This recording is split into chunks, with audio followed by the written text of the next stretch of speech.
tragic accidents just happen all the time in Carroll County. I'm just saying. It's a very, very unlucky place to live.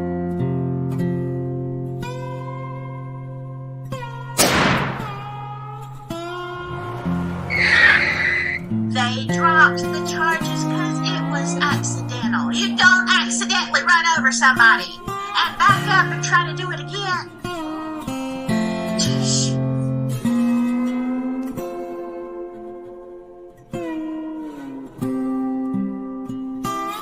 Let's start from the beginning as investigative reporters, right? So you would ask the questions who, what, where, when, and why. Should be easy, right? Of course it is.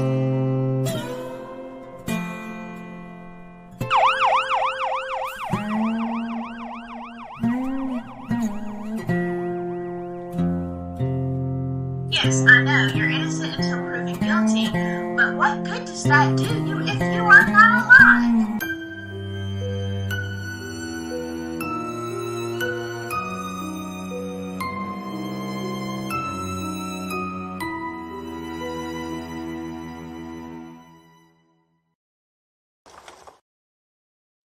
Well, hello, my silky friends. How you doing tonight?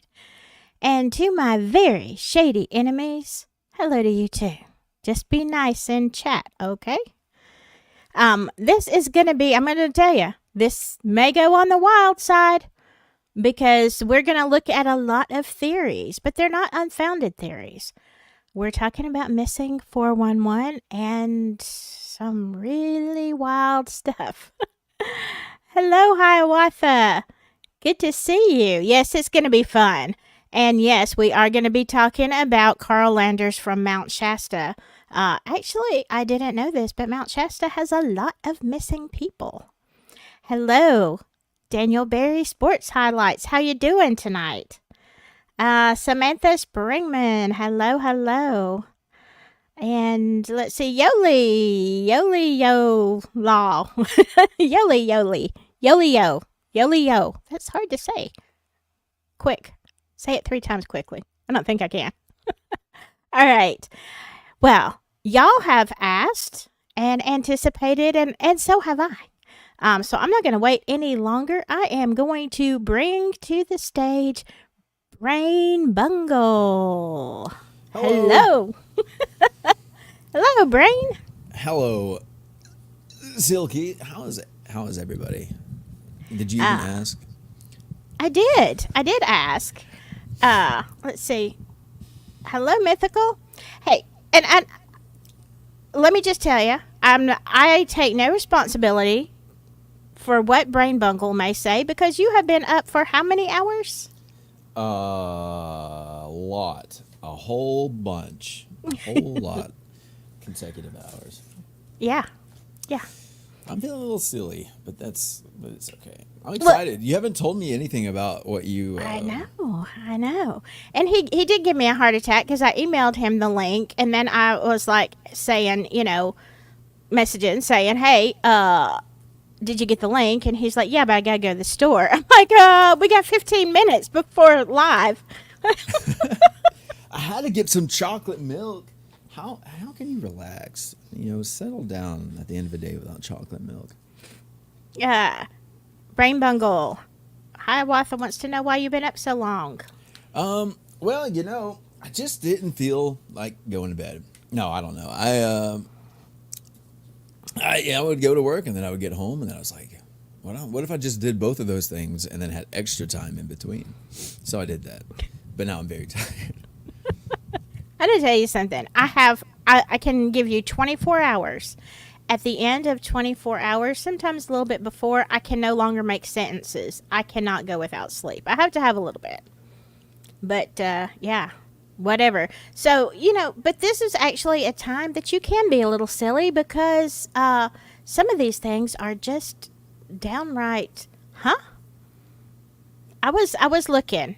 Some of them are very serious and scary. So we'll talk about that. But we're going to talk about, again, there's so much that goes with missing 411 cases. And let me read out. I can hear an echo. Can you hear an echo in me? I And don't. Could it be my Bungle, headset? does my microphone sound better than it did last time? Because I'm using a different mic. Sounds a lot better, actually. Sounds like a real mic. Good. Okay, Is now, it a different one? it is a different one. It was a cheaper one, but it has a great sound once I put it on this little thingy. Yeah, I would. You might need a pop filter. Pop filter. I do have But- a pop filter, but it's well- like big, and then you wouldn't be able to see my face. You'd see my eyes like peeking over. Even better. It's like suspicious. Oh, that's right. It could give me an air of mystery. Ah. Who is that guy? There was a show. Ted Taylor, something. And the fellow would stand over the fence, but you could only ever see his eyes. It was a Taylor. Y'all. Home Tim Improvement. the Toolman Taylor. Yes. Yeah, what was that fella's name? They lived next door? Wilson. Oh, okay, Wilson. Wilson would just stand over the fence. Yeah. Yeah, you could do one of that. You've already shown the world your face, but it could have given you like another layer of mystique, Yeah. I like Mystique. It's fun. She was my favorite X-Man, for sure. Oh, yeah. Well, really? I liked Storm. I like Mystique. I like Jean, too. Let's see. Hello, Pam Frenchman. It's okay. You're here. Turned down my lights. So you have more company than anybody I've ever known. I can't deal. I don't people. Very friendly. Okay. Now, when it comes to missing 411, I always want to say 911. Missing 411 cases, here are the things, the criteria that it takes to become a 411 case. Now, these are people that just disappear and there's no explanation, or the explanation is not rational, not logical. If they are found, it is completely, it couldn't happen. All right. So, number one. Can I make a guess before you tell me? Yes. The circumstances. Yes. Could it have been spontaneous combustion, which was like a big deal for like a long time, and then now it just doesn't happen anymore? You really don't hear of people combusting, do you? Dude, it's just it's just like quicksand. As I was growing up, man. Now hear me out, right? Like I heard all the time about people like in the 1800s. They'd just be sitting, and in the back of my head, I was like, someone set that dude on fire. They didn't like him very much, but it's just like quicksand and cartoons. It was made out to be a much bigger deal than it ever. You don't ever like hear, watch out today. There's a big stream of quicksand covering, 405 highway. Did you take a different route to work? Was that like? I mean, everybody has a childhood fear. Mine was tornadoes, and now they fascinate me. I want to be a chaser so bad. Like I really love storms, and I love tornadoes. But I was terrified as a kid. Like, were you terrified that you were going to just like randomly fall into quicksand? No, I was terrified that I wouldn't like recognize the consistency of it, because like I've stood in mud. I've also stood in like other I don't know, but it's like, oh, you can't get out once you're in. You can't get. I'm like, okay, but you don't like sink immediately, so you should. I don't know. It terrified me. It was because it was a conundrum, like a, you know what I mean? Because does that make sense? Like there was the one way that I thought it should be, and then how everyone described it. It was like it wasn't like an oxymoron, but it was like a mental problem. I was like, I hope I never run into any, and to this day I haven't yet. So well, there you go. The odds be ever in your favor. I am sorry, Pam Frenchman. My Nightbot, I don't know why, because emojis are fine.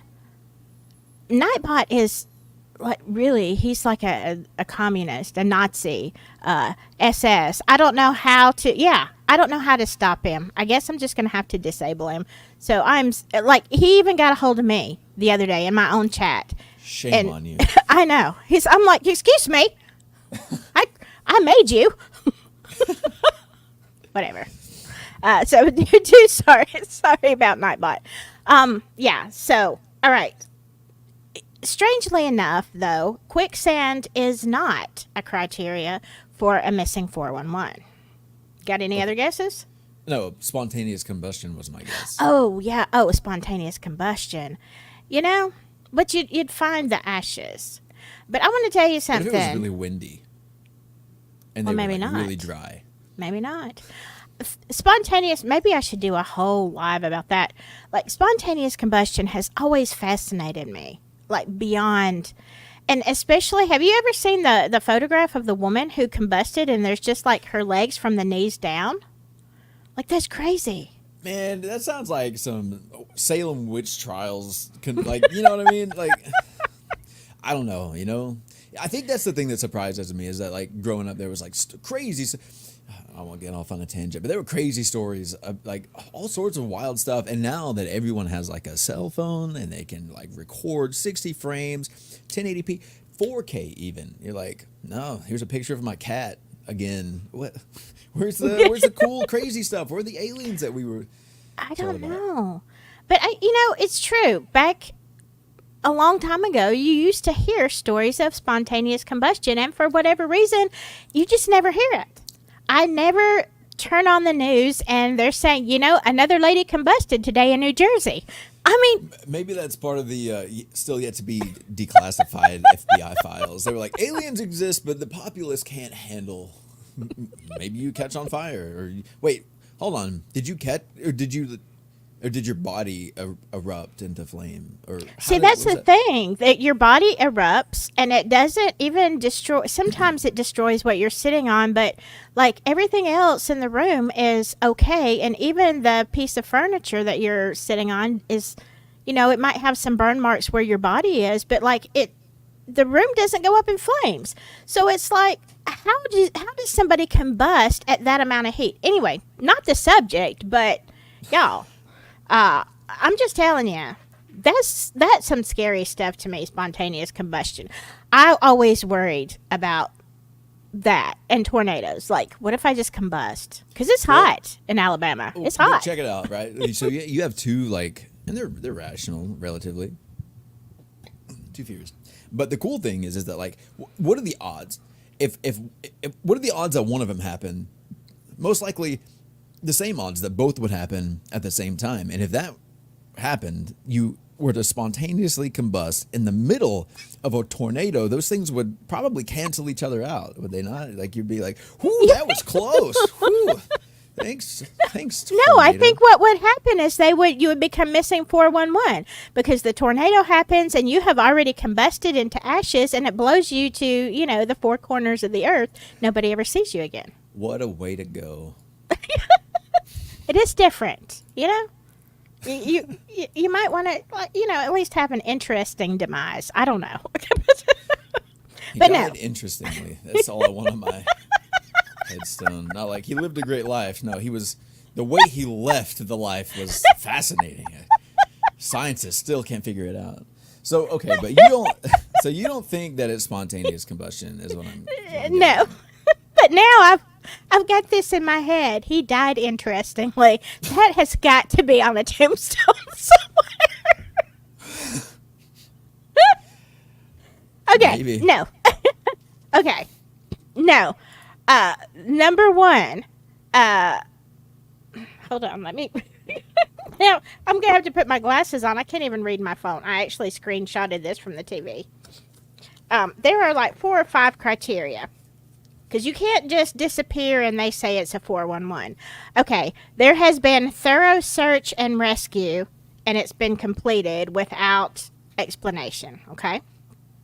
And that's going to be important in this first case. Criminal activity is ruled out. Voluntary disappearance is ruled out. The missing person was mentally stable, like they didn't do something to themselves. There was no chance of self-harm or a mental, dysfunction that caused something. But like we've all had those days, right? Where like the wind blows on me wrong. I'm walking up this mountain. I'm never coming back down type of deal. Right? Oh, yeah, I've had those days. I've definitely had those days. I had one about a month ago, and I'm like, it was bad. I went and sat by the lake. That's the whole premise of Forrest Gump. He was like, so emotionally distraught. He just started running, and he kept going. Maybe Maybe it was based on a true story about one of these folks. Well, I'm not compelled to run, but maybe walk. Who is outside? Strolled Maybe out. just start walking. Whatever. Waltz even. Wait, Oh, no, that would be fun. Let's you can waltz. Folks say like, "Oh, look who waltzed in," but they don't like, "Look who waltzed out." That's true. Why don't you waltz out if you waltz in? I guess you just like you bring all the fancy with you, and you disperse it evenly, and then you're all empty. Or it's like how weddings used to be, where you'd serve the good wine. No, wait, that's Yeah. backwards. You'd serve it first, Right. and then once everyone's already like, "Oh, he waltzed." Good job. That was good to see. You're like, well, there's no need to waltz out. I waltzed in. You're stumbling out at that point. Anyway. Sorry. Okay. And the last criteria is it cannot be an animal attack of any kind. So that rules out all the normal stuff, right? There's no explanation from all the searches and, so that is what we're They were no saying, rational explanation. So they were saying it wasn't an animal. A crime was ruled out. And what was the first one? And then the other one was it wasn't an unaliving of themselves. Like they were mentally stable. There was nothing else. Yeah, I covered that. They were. Search and rescue was completed without any results or any explanation. That was the first one. Now you're getting me confused. Okay. Anyway, they've exhausted all rational explanations as to what happened to this person, or even if they were recovered, how it happened. Okay. So that's when you get to that point and you're just throwing your hands up in the air and you're like, I don't know. It's a missing 411 case. So, and some missing 411 cases are found, but in very unlikely or impossible situations. So, where does that numeric moniker come from? 411. What is that a reference to something or? it is a reference. It used to be before 911. It was 411 used to be information. Back in the olden days, Bungle, we didn't have cell phones. We had the dial phones or the touch phones, and you would if you wanted. I really don't even know if there was a 911 system. Before that, I think you just called the operator and asked for the police. But if you wanted information, like a number or something, you would call 411. So I think that's probably what they're talking about. We need info. We have no idea what this is. So when these cases reach this point, do they just post them publicly, or how do you find these cases? Well, they're very hard to find because a vast majority of them do happen in national parks or in state parks, and so they are very reluctant to report it. So it's usually from the family or when they do have a search party out, but they kind of downplay. We went over this last time. They was right. No one holds them accountable. There's not even right. I asked. There's not even a guy with a sticky pad. That's one. They're not even a tally. They're just someone is gone. Anyway, What's for lunch? Yeah, exactly. The tally, like I said, it's the scratches inside the guard shack of the state park. They just 1, 2. They're just all right. Well, it looks like we've had 15 this year. Dang. But anyway, the ones at Yosemite are off the charts. But Mount Shasta also has its fair share. Okay, Samantha says, what if it's several species of animals? Would that still not count? Special mention category? I mean, I don't know. If you're talking about, in a lot of the ones, they've ruled out mountain lions. They have not, strangely enough, ruled out Sasquatch. So there's always that. Several species of animals? Well, like bears, I guess, or... Well, okay. I thought, okay, different, what they had a communion, they get together and they plan it, all these animals together, More than it's like, well, it wasn't a bear. It was like a bear and a crow, and I think they had a mouse get involved, that kind of thing, or like several species. A or rabid like raccoon. Yeah. woolly boogers. Woolly boogers. I ain't never heard nothing like that before. I'm gonna be scared. I'm gonna be scared of the woolly boogers now. Or wendigos. We'll have to do a whole show on wendigos. Skinwalkers. That's a very interesting topic. But anyway, so we are going to start with one of the most famous cases because it is so totally unexplainable that and it's not the weirdest one, but it is totally unexplainable. And then we're going to go into some theories of what people think may be going on. It's going to go, look, we're going to touch on CERN. We're going to touch on the Mandela effect. We're going to touch on portals. Just wait and see. And honestly, Samantha, woolly boogers are the least of our problems when it comes to this. Ooh, I almost got really hungry. You said woolly burgers, and I was like, Fuck. No burgers yet. All right.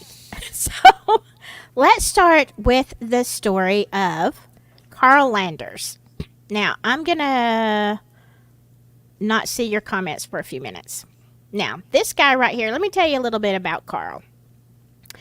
Carl was an upstanding guy, normal life. When Carl got to be around 50 years old, he decided, you know what, I don't want to just sit down and get old and not do anything. And he said, I've got to start doing something physical.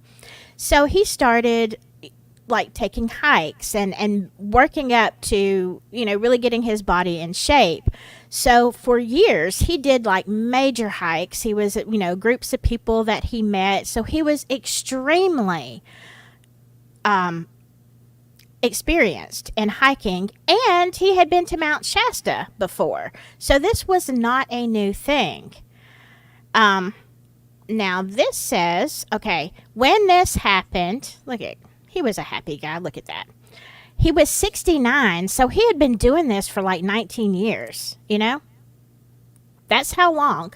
So he was from Orinda, California, and he headed to Mount Shasta, which is north of Sacramento. Now, also, he was there with some other friends, and they were camping, and they planned to make a 5-mile hike straight up a mountain. At no point in my life would I ever be motivated to walk 5 miles straight up. But this was not new. This is what he loved. So he was there with Milton Gaines and Barry Gilmore. And so they had been doing this, as friends for a while. Now, he vanished on the hike, and we'll get into the details in just a minute. Despite an extensive search of Mount Shasta by professional mountain rescue teams, including a veteran of more than 20 years, Grizz Adams, who led the effort, Adams, as well as Shasta locals, remain baffled by his disappearance. 25 years later, still no trace has been found. Now, and they're talking about another guy, but let me go back here for just a minute, and I'm going to make a synopsis of this real quick. So Carl and his friends are there on the mountain, and there's a certain place in this area where, because the elevation is so high, no trees will grow there, and you all only have these snow-capped mountains and these big rocks. And the locals, well, not the locals, but the legends, the Native American people and stuff have always told people, it's weird up there. Don't go past the tree line. As long as you stay down with the trees, you're good. Well, of course, they go up there, right? So they noticed, his friends noticed that Carl is he's acting a little off, maybe just more agitated and everything than normal. And here's the thing, when you see the pictures, this area, even though it's a mountain, there are no trees, there's just snow on the ground, and there's huge, you can see from basically one side of the mountain to the other. It's all wide open. There is nowhere to hide. So there is like a little lake area on up, and one of the guys says, "Hey, look, Carl, why don't you go ahead and go first up to," which is, go first. Don't ever be the one that goes first. But no, they're like, "Hey, why don't you, go on up here to the lake?" It was only 900 feet, which is a lot of feet, but not that many feet. Like, if you think about how vast this was and how open it was. So he's standing there. Carl's got all of his gear on. And he got, the backpack, some food in there, and all of his stuff. And he walks the 900 feet. He does make it to the lake. And so his friends are back there, and they see, okay, there's Carl going up there. And all of a sudden, Carl disappears. And they're like, what? So they're walking up there. And basically, after extensive search, and you can't even get anywhere. Like, it would take you 20 minutes to an hour to even get to an area where you could not be seen. And literally, it's only been a few minutes. They never to this day have found his, backpack or, anything, shoes, any of the gear that he had, or him. Like, he just literally vanished into thin air. And when they did the search and they were talking about Grizz Adams, he was like led a very experienced search team. And they took people and they went to the top of the mountain. They started at the top, and he sent people all the way down the sides in every possible way you could go. And they searched that mountain as well as local people and all this kind of stuff. And they could find zero trace, no cliffs, nothing that he could have fallen down into. Literally just poof, disappeared. Now, I mean, because, when in our area, there's so many trees and whatnot, it would be hard to just it would be hard to be seen. I mean, you could literally walk around a tree, walk through some bushes, and nobody would see you, but not so at Mount Shasta. You with me so far? Yeah. Any thoughts? Sinkholes. Sometimes sinkholes, when they open up, they also close themselves. That's true. Now, Mount Shasta, let me say this because this is important. Mount Shasta is actually a volcano. So, but they have taking EMF meters and all this kind of stuff. They do get a little bit of weird readings sometimes, but they have not, they've taken every means that we know of that would be able to look at the terrain to see if, how the ground goes, all that technical stuff those things that do stuff that I don't understand. But they have found nothing like that. No sinkholes, no nothing. It's all solid ground. And, it's cold up there, so it's frozen. Did he get raptured? I don't know. So how do they if he's just going and then he's gone, how they come up with the evidence that it wasn't foul play, that it wasn't an animal, that it wasn't how do they? Because they could see the whole time. Like, it's literally, if you could imagine the desert, okay? Imagine out west, somewhere where it's flat and there's nothing on the ground and you can see for miles, all right? That's the way Mount Shasta is. It's so very large and there's nothing but snow. Of course, they covered all of that, but even if he had fallen, the snow was pretty packed. I mean, you could step into it, but it's not like it was, like you would fall down into a big bunch of it. But even at that, they would have picked up, metal, his gear, something, even if he had gotten buried. But literally, there is nothing that registers. It is, and he was very experienced, like I said. He didn't make any sound. There was no, if you start sinking, you would think you go, ah. There was nothing. They heard nothing. They saw literally he was there. He wasn't there. Boom. Never has been found. Now that certainly was not, and that happened in, oh my gosh, it had the year up there. That was by far not the first time that someone disappeared. It was just one of those bigger cases because he was so adept at hiking, and like I said, been up there before. This wasn't new to him. And the fact that, yeah, but here's the thing. Even if Bigfoot, like, they didn't see anything. Again, anything running across or walking across this area, you would have such a broad view that you would see an animal or even foul play, or he gets hurt, whatever, just disappears into thin air, basically. Yeah, no equipment, no nothing. So, sounds like if I had been hiking with these guys for a long time and I didn't have the heart to tell them, I just didn't want to be friends anymore. Because they didn't find his backpack, No. So he's like, I'm taking this with me. It's got my iPad in there, my fishing lures I got from my grandpap, and I don't know, shoot. No, I mean, and he was married. He was married, and then yeah, of course he just no, I'm out. I'm out. I'm 69. I'm sick of this stuff. I'm going hiking. It's been nice knowing you. I mean, what's for dinner? I'll be back. I promise. I'll be back. No, I don't know. Hey, some people, dude, honestly, some people are actually that kind of petty, though. Like, they would actually just be like, that's it. I've had enough. Goodbye, everyone.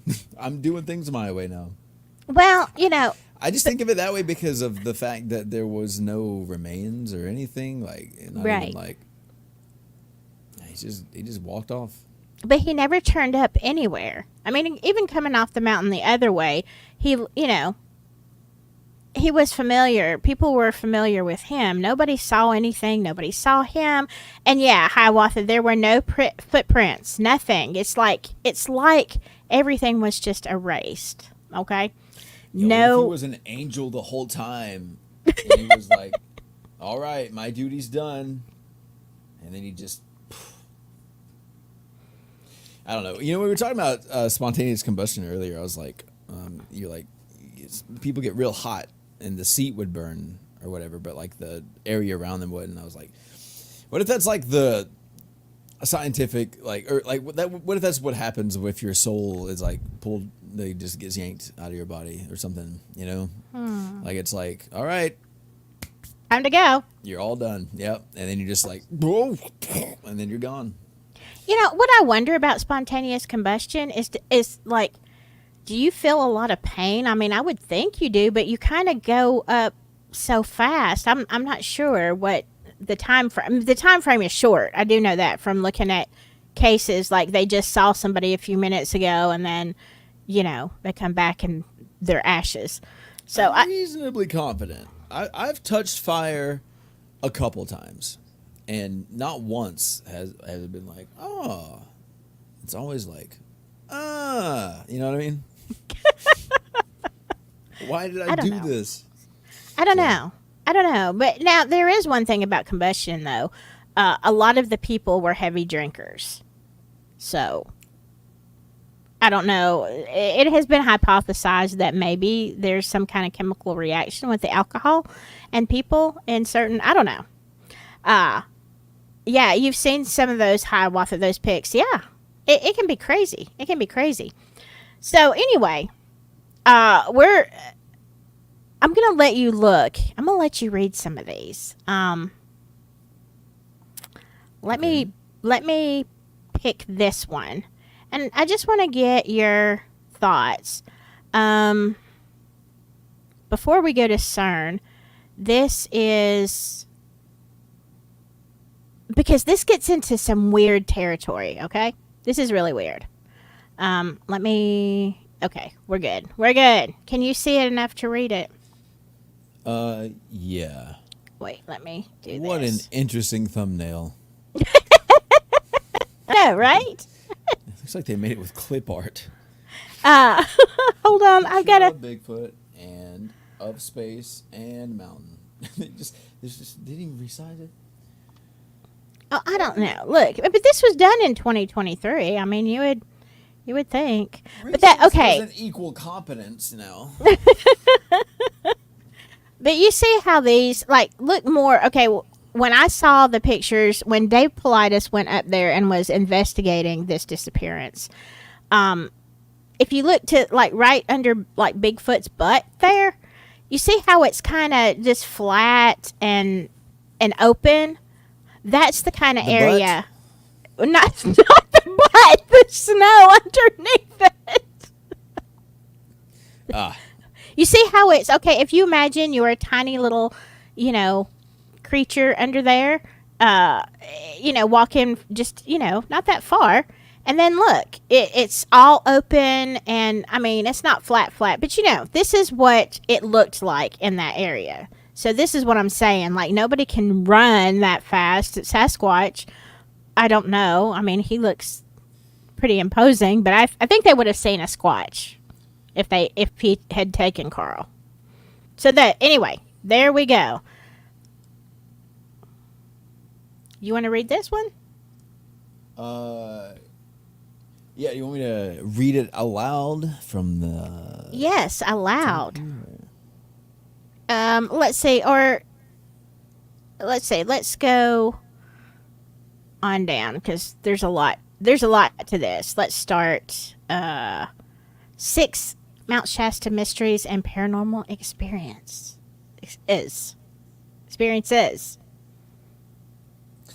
Title: There's a secret underground city below the volcano.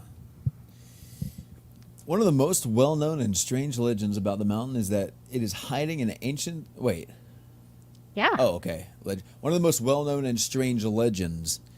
I didn't catch on to that word. I was like, what? They know? They got, like, contact with these folks? It's a legend. I didn't. Well, sort of.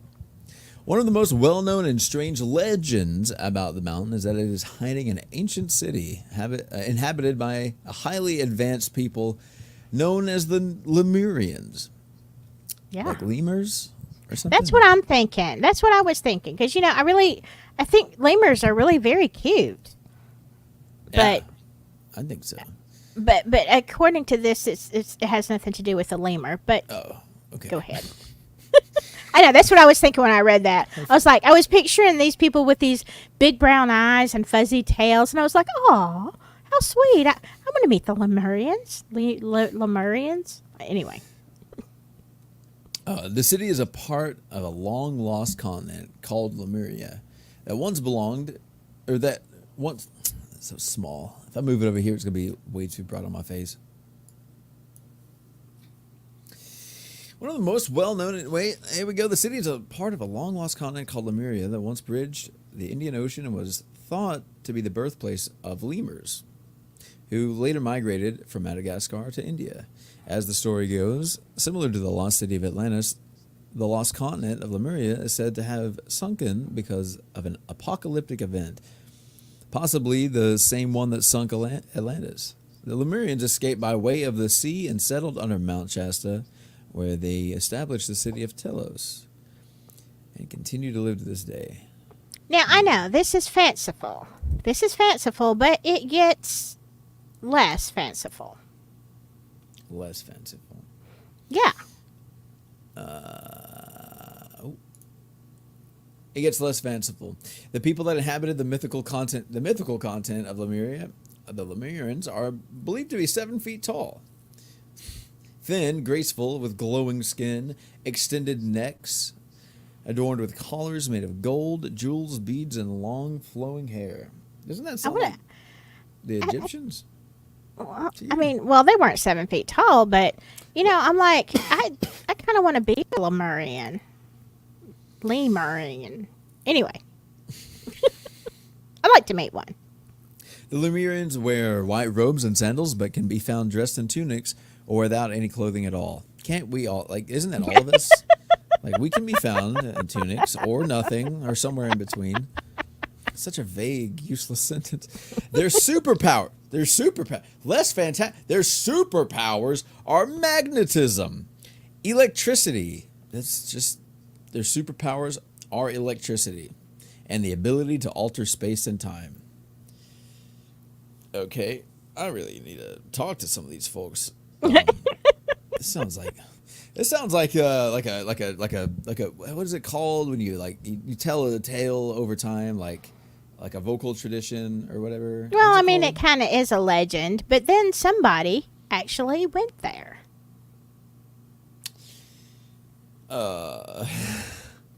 Their superpowers are magnetism, electricity, whatever that means. That means they can go zap you, maybe. I mean, I don't know. Eyes, you know, by laser this eyes. standard of vagueness, humans are also gifted with a superpower of electricity and the ability to alter space and time. They have air. They live in a mountain. They have airships. What do you mean? I didn't write it. Who did? There better be a name at the end of this. There is. That's what I'm telling you. Because I was like, this is so ridiculous, but I kept reading. Yeah, these 7 feet tall space and time altering. Also, something with electricity.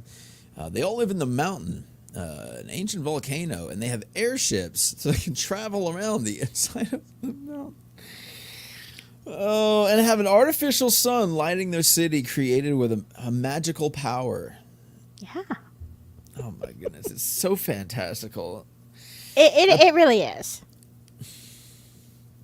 What I'm struggling with is that, like, in every crazy story, there's like a hint of truth, you know. But like this is like absurdism. Even apparently, Lumerians possess a small organ on their foreheads that gives them an array of psychic abilities like extrasensory perception, telepathy, telekinesis, disappearing. Is that a power? And the power it would to be for me. I would love it. And the power to influence how others think and act. Okay, look, man. Like, okay, look. First of all, it's like this is like a symbol for like open your third eye kind of thing, right? Yeah. But I was gonna reread that real quick. Let me go back up. Yeah, I wanted to. So alongside all these other, like, it's like it sounds. You know how they made Superman? They're like, yeah, he's really strong, and he's also really fast, and he can jump real tall, and he gets shot, and it doesn't hurt him, and then eventually he was just a Lumerian. And then exactly. Then they're like, eventually they're like, oh, and he also has lasers out of his eyes. Oh, and when he breathes hard, it's like real cold. And then, you guys ever remember that scene from Superman where he just rips like a cellophane S off his chest and throws it at the bad guy, and he's like, "Oh, I'm captured." It's like they're just making stuff up. Okay, but. And also, okay, what are the logistics of like, if you're in a culture where every being around you has the ability, or the power to influence how others think and act, would there not be like not an embargo, but like you would know, and how would that be useful? You know, like if everyone had that ability, you'd be like, I hate you, and then you wake up the next day and you're like, I don't hate him that much, and then you're like, wait, no, I know. Oh, now I hate him 2 times because he made me think I didn't hate him or something. I don't know. It just isn't like logistically. Anyway, the concept of Lumerians is thought to have come from a book, from the 1899 book, A Dweller on 2 Planets by Frederick S. Oliver. Since then, there have been many accounts of people seeing the Lumerians. Mm-hmm. Okay, and where are they? Who are these people? Wait, they really are. They really are. No, and even I even got on Reddit today, and I was looking at Mount Shasta disappearances, and there are several people that, I mean, you know, I know it's Reddit. You can write anything you want, but there are some people that really do sound believable, like the way they just describe it. Yeah. It would seem that they saw a Lumerian. Genetic mutation. I have a chat pulled up here on the side too. I was glancing at it. Yeah, I want to get back to that for sure. Okay, the Lumerians are said to have been able to influence the environment. Yeah, I do that too. Like when I fart in a small room, the environment is certainly influenced. And possess unbelievable architectural capabilities. So do people, I suppose. There are... I'm sorry, was that too much for you? There are stories of them containing massive fires to protect their home and preventing earthquakes from impacting them. It sounds like a lot of trouble. Why don't they just move? They can control space and time. They have airships. Why don't they just go somewhere where there's not fire that they have to capture? Sorry, this is like, it's so absurd. Like I can't keep reading it. Like it's like I'm like, you know what I mean? I'm sorry. No, I know. Wait. Okay. The sightings and accounts are numerous, including one of a visit to San Francisco to meet, with the city officials during World War I. What? There is an account of one of them going to San Francisco to meet with city officials of San Francisco. Okay, wait, hold on. Where is Mount Shasta? It's out west. Yeah. Dog, tell me they use It's in California. Airships. Tell me they use their superpower of electricity or airships or. I don't think they took the bus. I mean, I'm clearly assuming. not. They don't need to. I mean, with all these powers, man, with the superpower of disappear. I mean, that means you reappear probably at your location. I would think. That's so incredibly vague. It makes my head hurt. Bright lights and the magnificent temples were allegedly spotted through a telescope. Of course, it was spotted through a telescope, like a dirty telescope, one-eyed. Yar! Off in the distance, I seem to see. It looks like a whole city out there. Anyway, in 1940, Professor Edward L. Larkin of Mount Lowe Observatory told William Bridge Cook of the Mount Shasta Herald of his experience viewing the mystical city of Lemuria through his telescope. I look at the moon through a telescope, and I can still hardly tell what I'm looking at. He claimed to have spotted huge Oriental-style temples made of carved marble, onyx temples, and magnificent white marble columns. Larkin also alleged that in the evening hours, bright lights would shine from the temples. That light, he said, was the Lumerians because it was different from man-made lighting and exceeded human electrical capabilities. And this was in 1940. Okay. Yes. When Cook wrote about it, he debunked Larkin's claims. Good. Saying that it would be impossible to have seen what he said he saw from his vantage point. But now there have been other accounts, though. Let me just tell you, there have been other accounts of people seeing the Lumerians. As they said, there's a lot of people that claim that they have seen Lumerians. I don't know. So here, and it's kind of like somebody mentioned Atlantis. Yeah, I mean, it's kind of like, you know, we all said, that's just a legend. But now, as you hear different news reports of people who are going deep, were able to go deeper into the sea and stuff like that, they're like, yeah, we really think this was the lost city of Atlantis. Have you heard that? I've heard a lot of stuff. So, you know, they're like, we're thinking this is part of Atlantis, and Atlantis really was a place that sunk into the sea. This is kind of like the Lumerians. They just, you know, sank down into this, I don't know, volcano. And then they refused to trade with a broader community outside of them. Come on. It's so absurd. Humans, people, us, we people will go anywhere. We went to the moon because other people said that we couldn't do it. Did we? Did we go to the moon? We talked about that before. Yeah, I believe that we did. I believe that it was an incredible feat. I think I don't know. I would like that. I think that we do. But this is okay. A genetic mutation where their pineal glands grew outside of their heads instead of inside. Oh, I man, mean, don't bring up pineal glands, man. Like, one of yeah, my greatest fears is that mine is permanently calcified and that I'll never have the power of electricity. I believe that's what what that read. yeah. Oh, the power of electricity or of disappear. Oh, But now here, okay. See, we're talking about somebody mentioned maybe they need the power of the volcano. I mean, I know. We're going off here. But one of the things is being able to control space and time. I'm not sure that I've heard this before. So there are a lot of UFOs spotted over volcanoes all over the world. Did you know that? I hadn't heard that. I know a lot of things about UFOs. That's not one of the things that I've heard.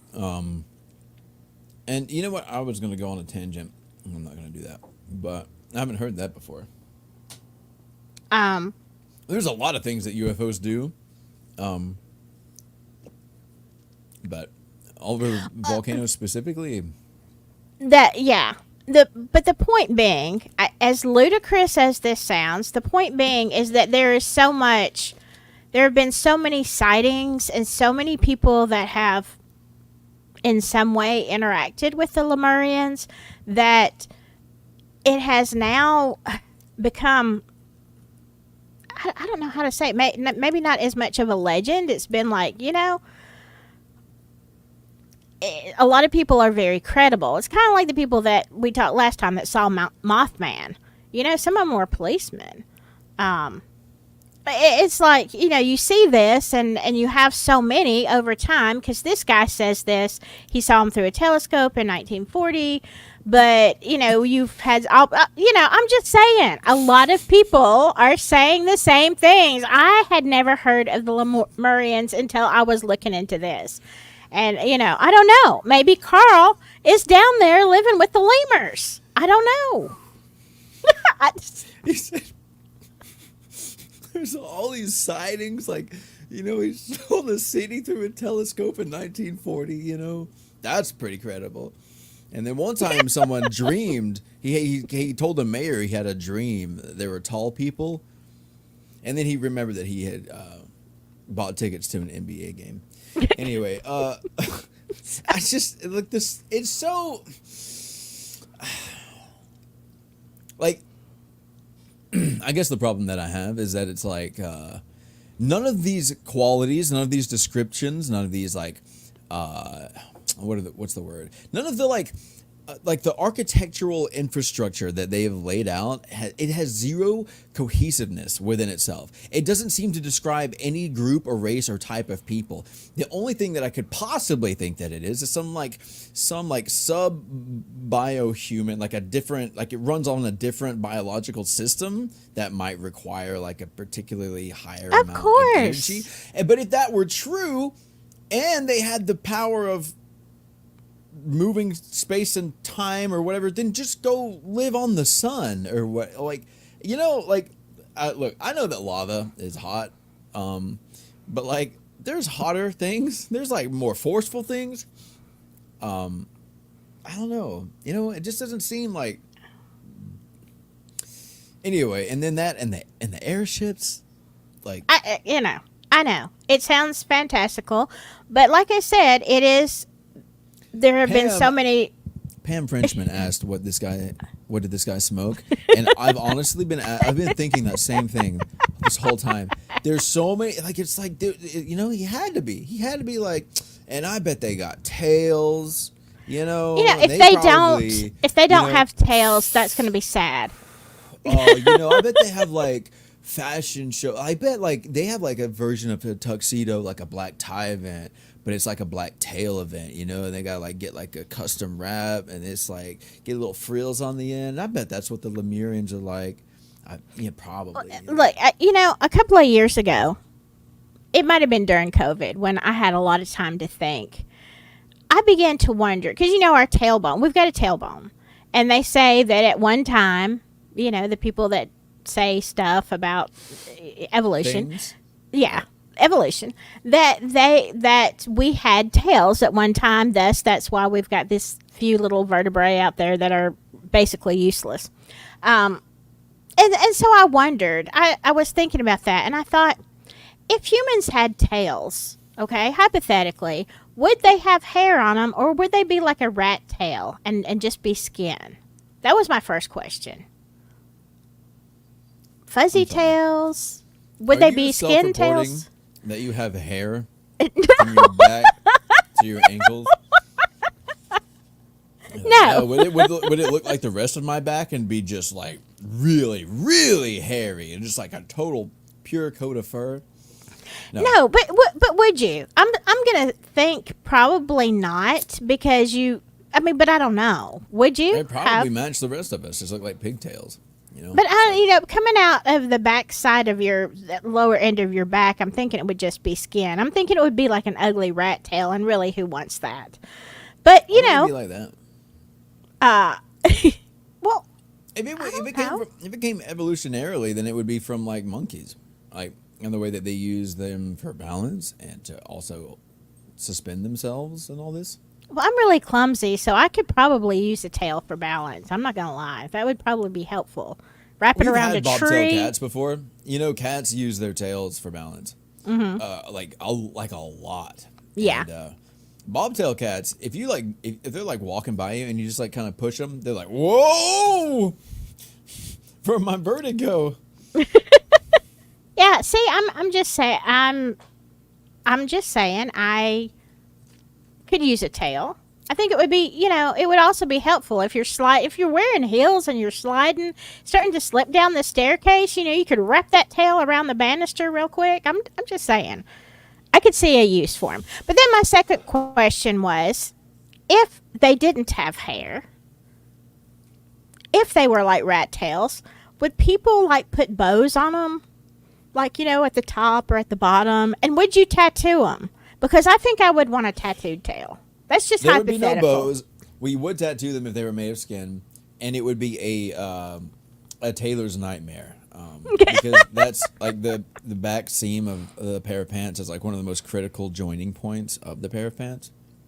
So it'd be really difficult to create a crease there and have it maintain rigidity where you could insert your tail through it. But that actually reminds me of a much more pressing, much more important question. If a giraffe were invited to like a black tie event and had to wear like a necktie, would they wear it like down, like at the base of their neck, or would they wear it like right up under their chin, like all the way at the top? You know what I mean? What's really crazy is I am seriously considering this question. Like, as you should. That is a question. Would you wear it? We as humans have the luxury of never having to ask ourselves this question. But for those species, they have this whole dilemma. Okay. Social. But you're having a problem with the Lumerians. But like Pam says, what about the reptilians? That is a whole nother can of worms. That's something else. But so okay, I'm sorry. Am I going to get any closure on these Lumerians, or this is just like, old John L. Bucky Taylor saw him in 1940 through his telescope. Some other dude told him, "No, you didn't," and then they wrote a book about it. And then also they had airships, and then space and time. They could do stuff like. Well, more to it than that. Or? Okay. Well, here's the thing. Let's get back to. He met with the mayor or some city officials in San Francisco. What was the meeting about? Was it like, hey, can y'all keep it down between 2 and 3? That's when we're having our quiet reading time, and y'all stomping around up there. Or is it like, our city is like facing a plague, and we're wondering if you humans had any of this? Tylenol would save our race. I don't know. No, this was the jumping off point, because you can look it up on Wikipedia. Look up Mount Shasta on Wikipedia, and it will give you lots and lots of. It will tell you about it will mention. Actually, there are so many people missing from Mount Shasta, but it will also tell you that this is a real theory. and it gives you all these different things to look at and read. So, y'all, if you want to know about the Lumerians and the possible theory of opening portals in time and space and that they are living. Let me be clear. I do believe that there is a possibility, like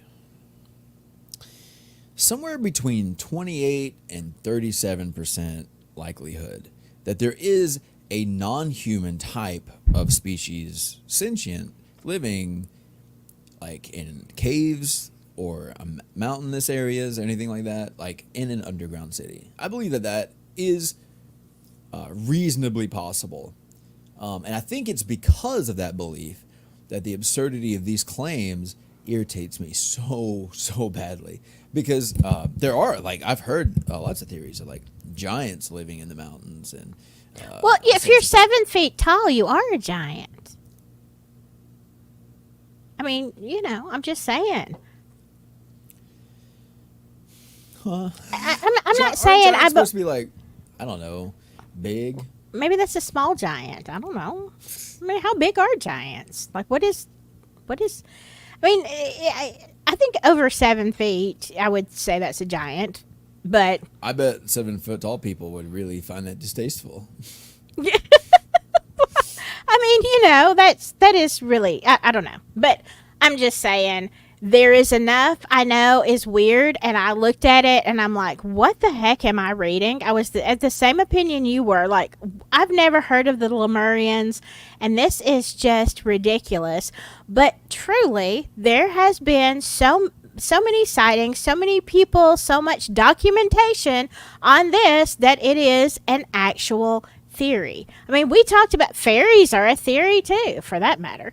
But and I don't know. I think I'd come closer to believing in a fairy than a Lumerian. But what do I know? I've never been to Mount Shasta, and let me tell you, I don't know that I want to go. Why not? You afraid of being kidnapped from the outside world? What if they want to probe me, the Lumerians? What if they are like, oh, there's an interesting one. Let's bring her into our city. Stretch her a little bit.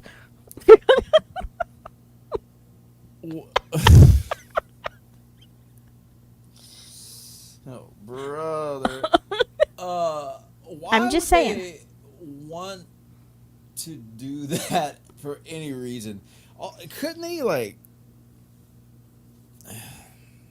I don't know. What in a... I don't...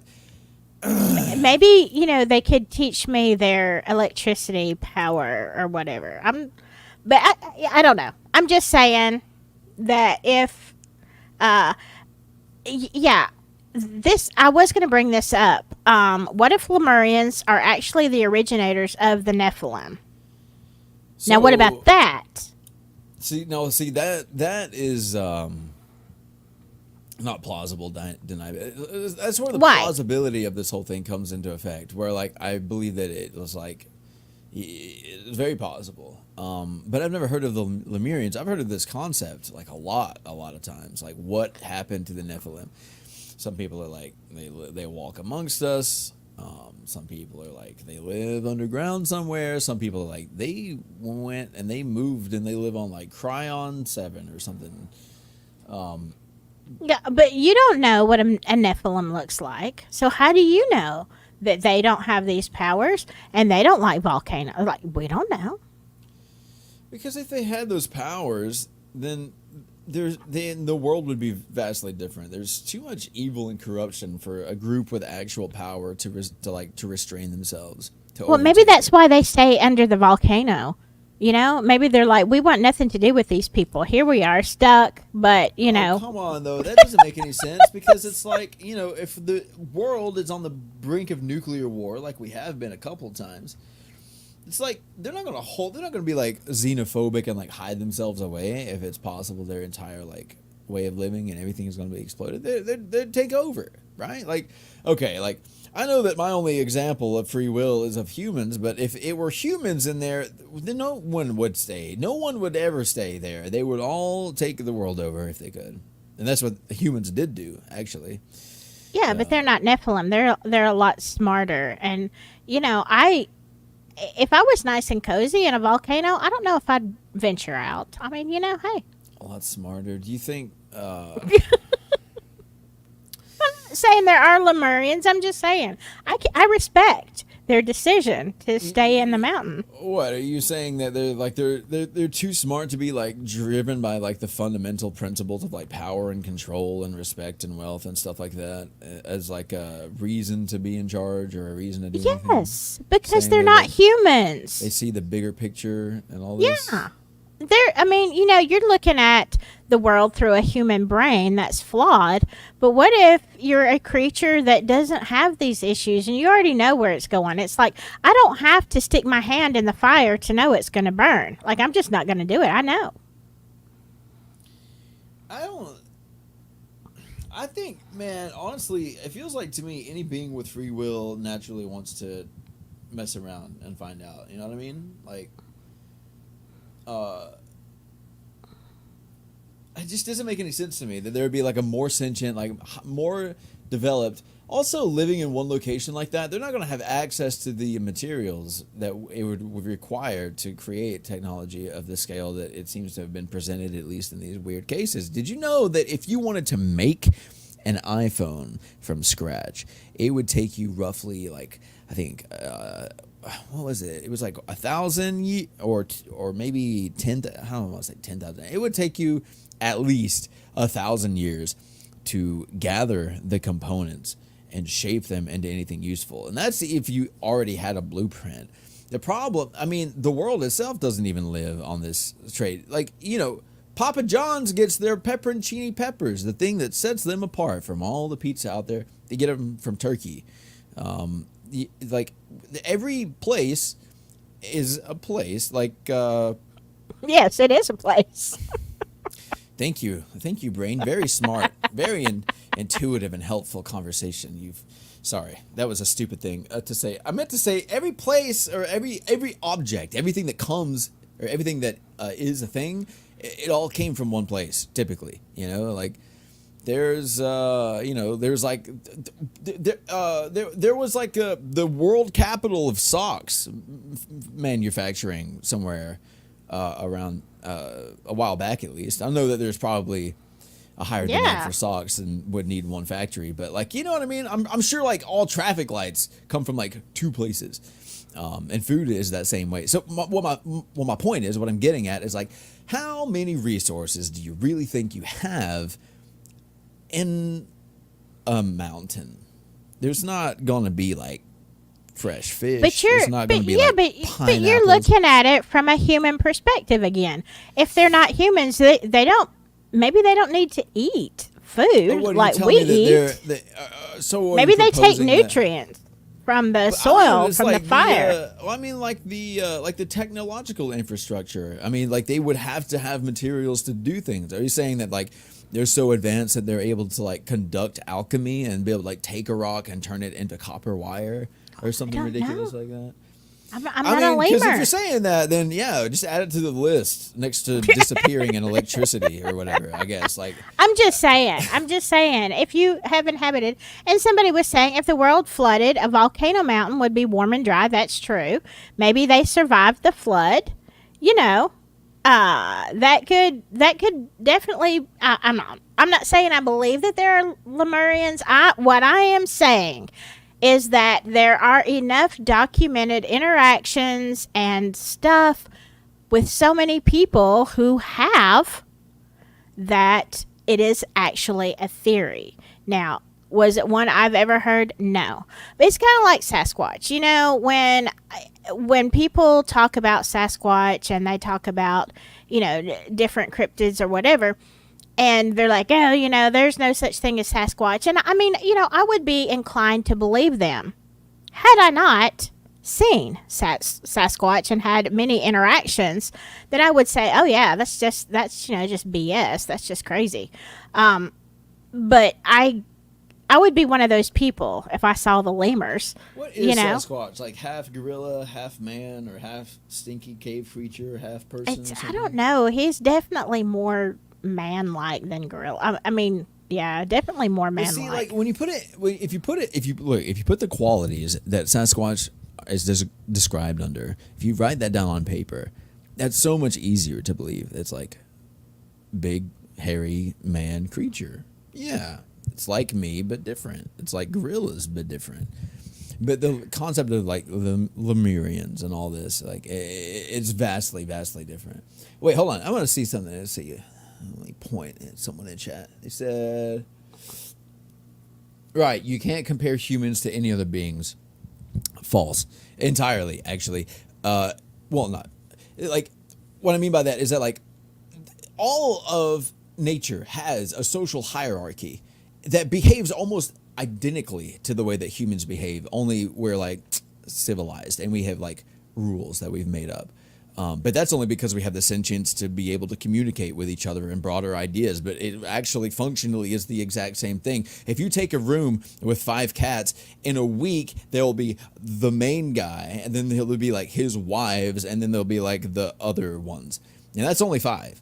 And if you do that with any animal, you take that with a herd of cows, and they act differently, but like they all have these prisms of like human emotion. And I guarantee you that if they had the ability to like actually have social constructs and stuff like that, that they would most likely be led by now, if you're saying that like the Lumerians are like incapable of emotion and that they're so like rational, like logically like powered, or that's how they process things, I guess you could say that they're not human. But if that was the case, then they would still probably seek some sort of purpose outside of survival, right? I mean, you know, you brought up like, oh, you know, they survived this cataclysmic event. Sure. But then, I mean, like people will rebuild, and, you know, animals, beavers will rebuild. And if you step on an anthill in 3 hours, it'll be back to the way it was. And so it's like, there's like a fundamental purpose. And once you've reached purpose, or like once you've reached like shelter and like security, then there's like, what's next? You know, because then if there's not like vehicles. What's next, then they've got vehicles. We don't know what they're doing. Well, that's what I'm saying. All we can do is speculate. But I'm using like the rest of the observable universe as a reference point for how they probably would behave, as far as like, once you're safe and you have the things that you need to like survive. If that was like your only standard of living, and then you're like, there's no more purpose or anything, like wouldn't you, like, how could you even be alive? Like mentally, like if there was nothing to do, nothing to work for, nothing to get up and strive for, nothing that you desired or anything like that, then there's no life really there. Cats, dogs, animals do it. I think trees probably do. I know that like ivy does. It will purposely grow in a way that like spreads itself out. Plants literally will find a way to spread themselves out. Many plants have found a way to like overcome their like biological like ecosystems to be able to spread effectively and actually continue on their seed at the very least. And that's like non-emotional, right? But if they have any emotions, then they're probably going to be very similar to the way the humans have handled things. Even if okay, but let me play devil's advocate here, okay? Because you are basing everything on how we know it on planet Earth, okay?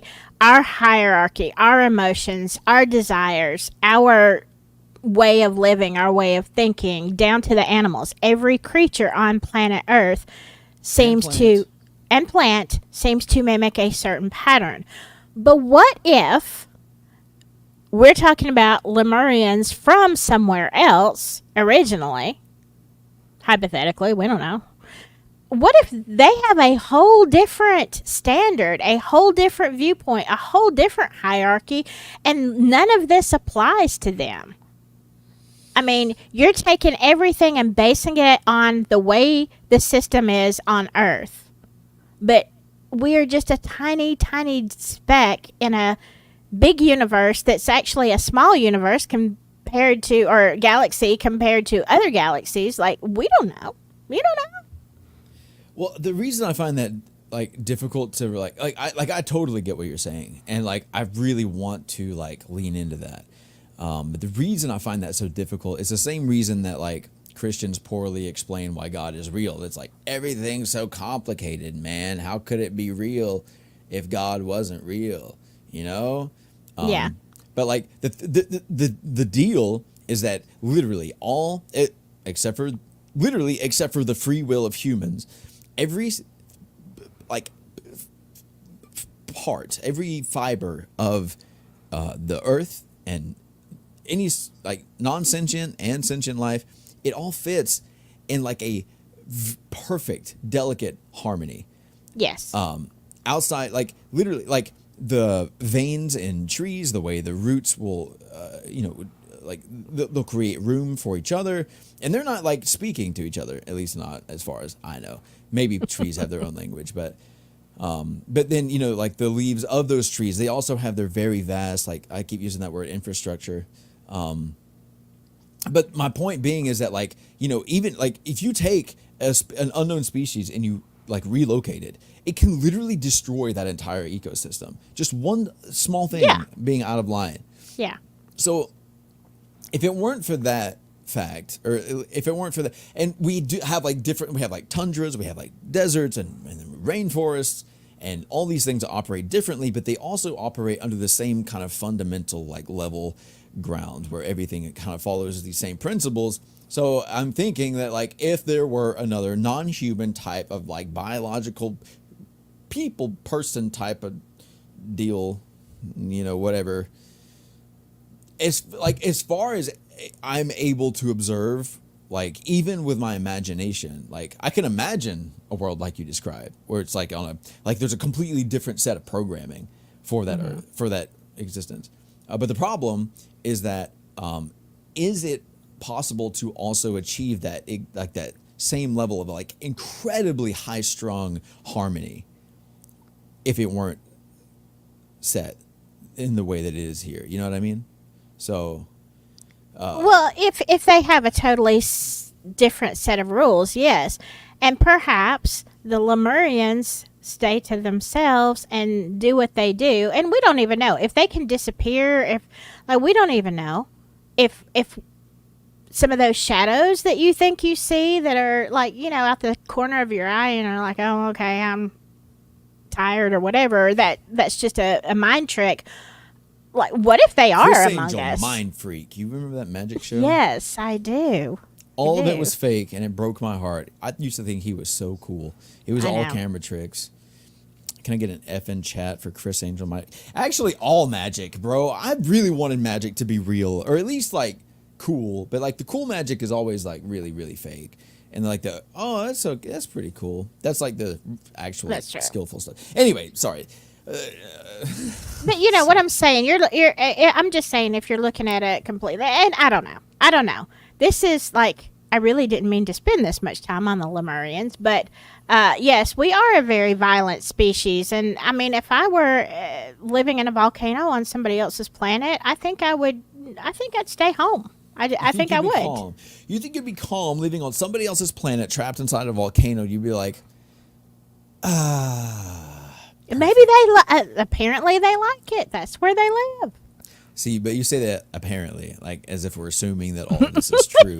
And that's what I'm trying to get to the bottom of, as if like the very fundamental thesis of this is even like comprehensive enough to even be like touted as feasible. I don't know. Because a lot of people are, again, they believe in the cryptids like Sasquatch, Dogman, Mothman, all that kind of stuff. So, I mean,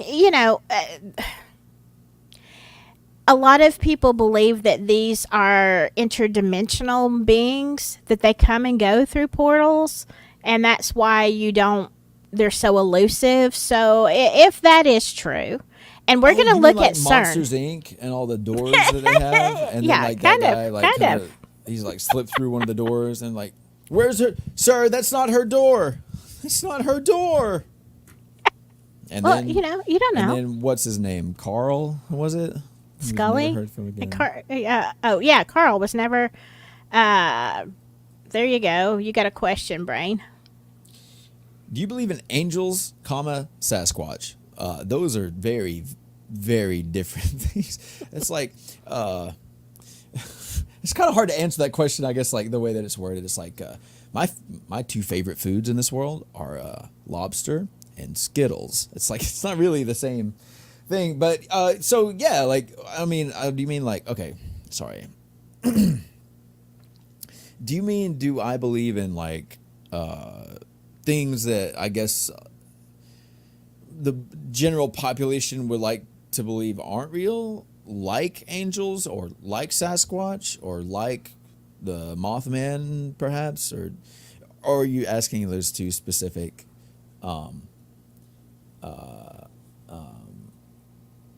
do I believe in angels and Sasquatch? No, Or one or the let's other? take these. Let's take them one at a time. Do you believe in angels? Yeah. Do you believe in Sasquatch? I have no idea.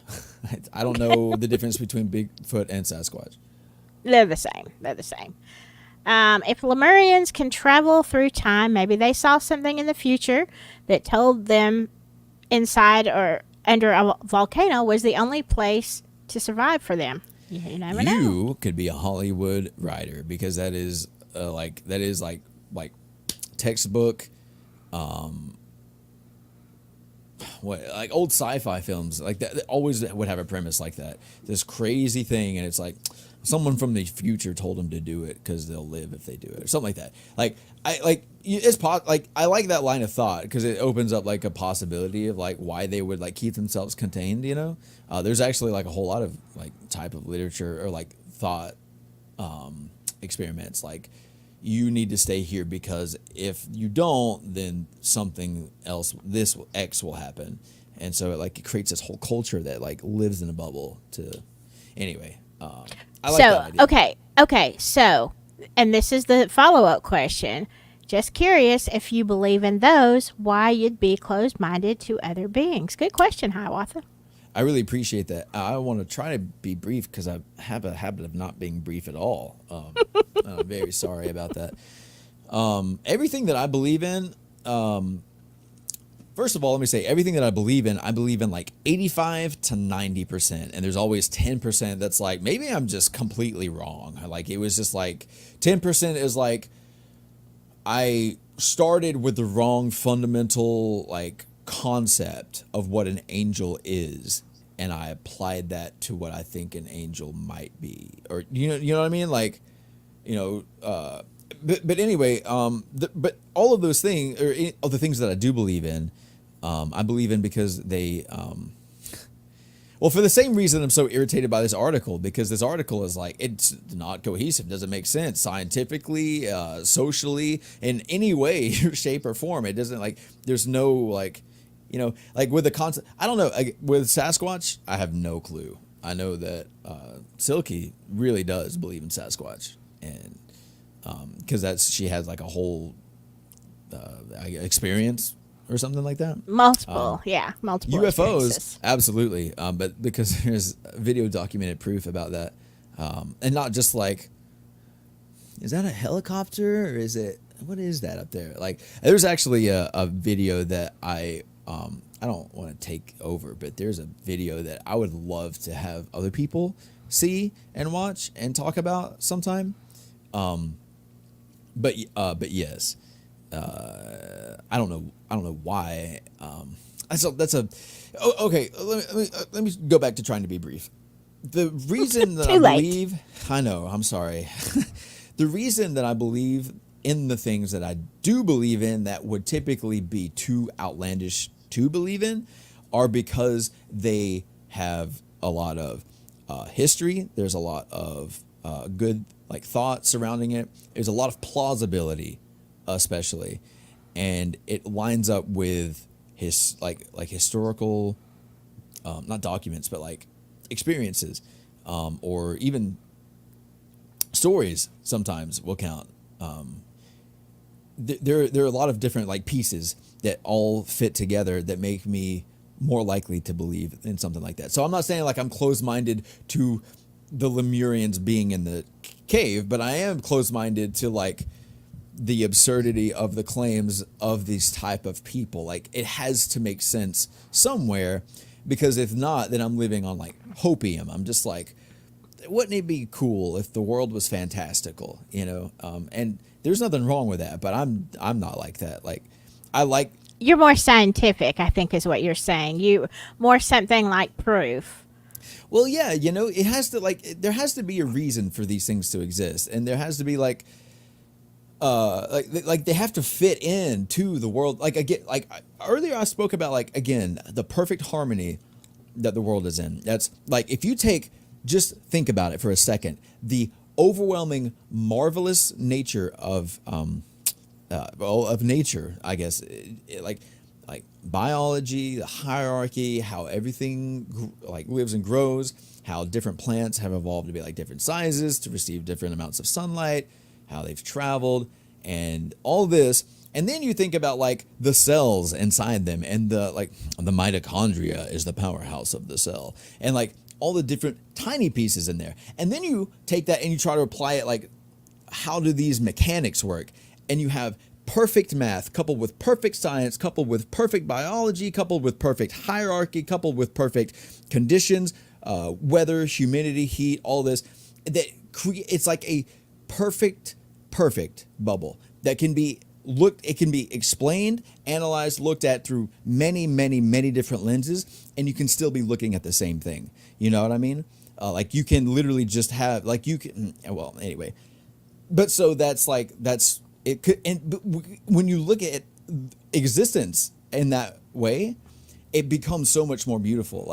Especially if under the concept of a God, then that's even crazier. That's all this was even possible to be planned out. Not even that it just happened in the first place, which is the fact that we're alive and having this conversation is way more than a million to none. It's not actually possible. But then the fact that it's all so perfect. And I think that's the thing that's important and that's something I struggle with too, is that you have to have fundamentals. You have to have foundations for some of the crazy stuff that you believe in, because otherwise it's what do you really believe in at all? It doesn't fit. Okay, well, let me ask you a question then, because if God created all of this that we know it, like you said, this perfect, everything that lines up perfectly to create so we could even have this conversation, but he did it on this planet, how come he couldn't do it on another planet of Lemur? I mean, hypothetically. Hypothetically, how come he couldn't do it on a different planet with a completely fundamentally different mode of operation? Yes. I guess because in my head canon, the way that I would think of it is that all of existence would be a reflection of this God's personality and who he is. And if they're it would be a reflection of this God, this omnipotent God's perfect roundness where everything fits together perfectly. Our earth would be a direct reflection of that, and to do it again but in a completely different way would be a completely different person, because if you look at how many details there are and how they fit together and the overall it's like comparing apples and oranges. You've got planet A, Earth, that is, perfectly formed to work the way it does. And then you've got planet Lemur over here that is completely different from Earth, but works in its own little bubble, its own little... I'm just saying. What I'm saying is that if this theory were one that were true, it would have to be a different God. For the same reason that if I write a song and it's everything that it's got polyrhythm, because I'm a drummer, right? It's got polyrhythms, that's got really fascinating beats, the way that they mix and they change and they meld and they fit all together, and it's complicated, but it creates this really nice smoothness to it where it all brings together. Well, some people literally will just listen to a hip hop track just for hours, and that's completely different. And if that person were to write a song, it would be in the style that reflects them.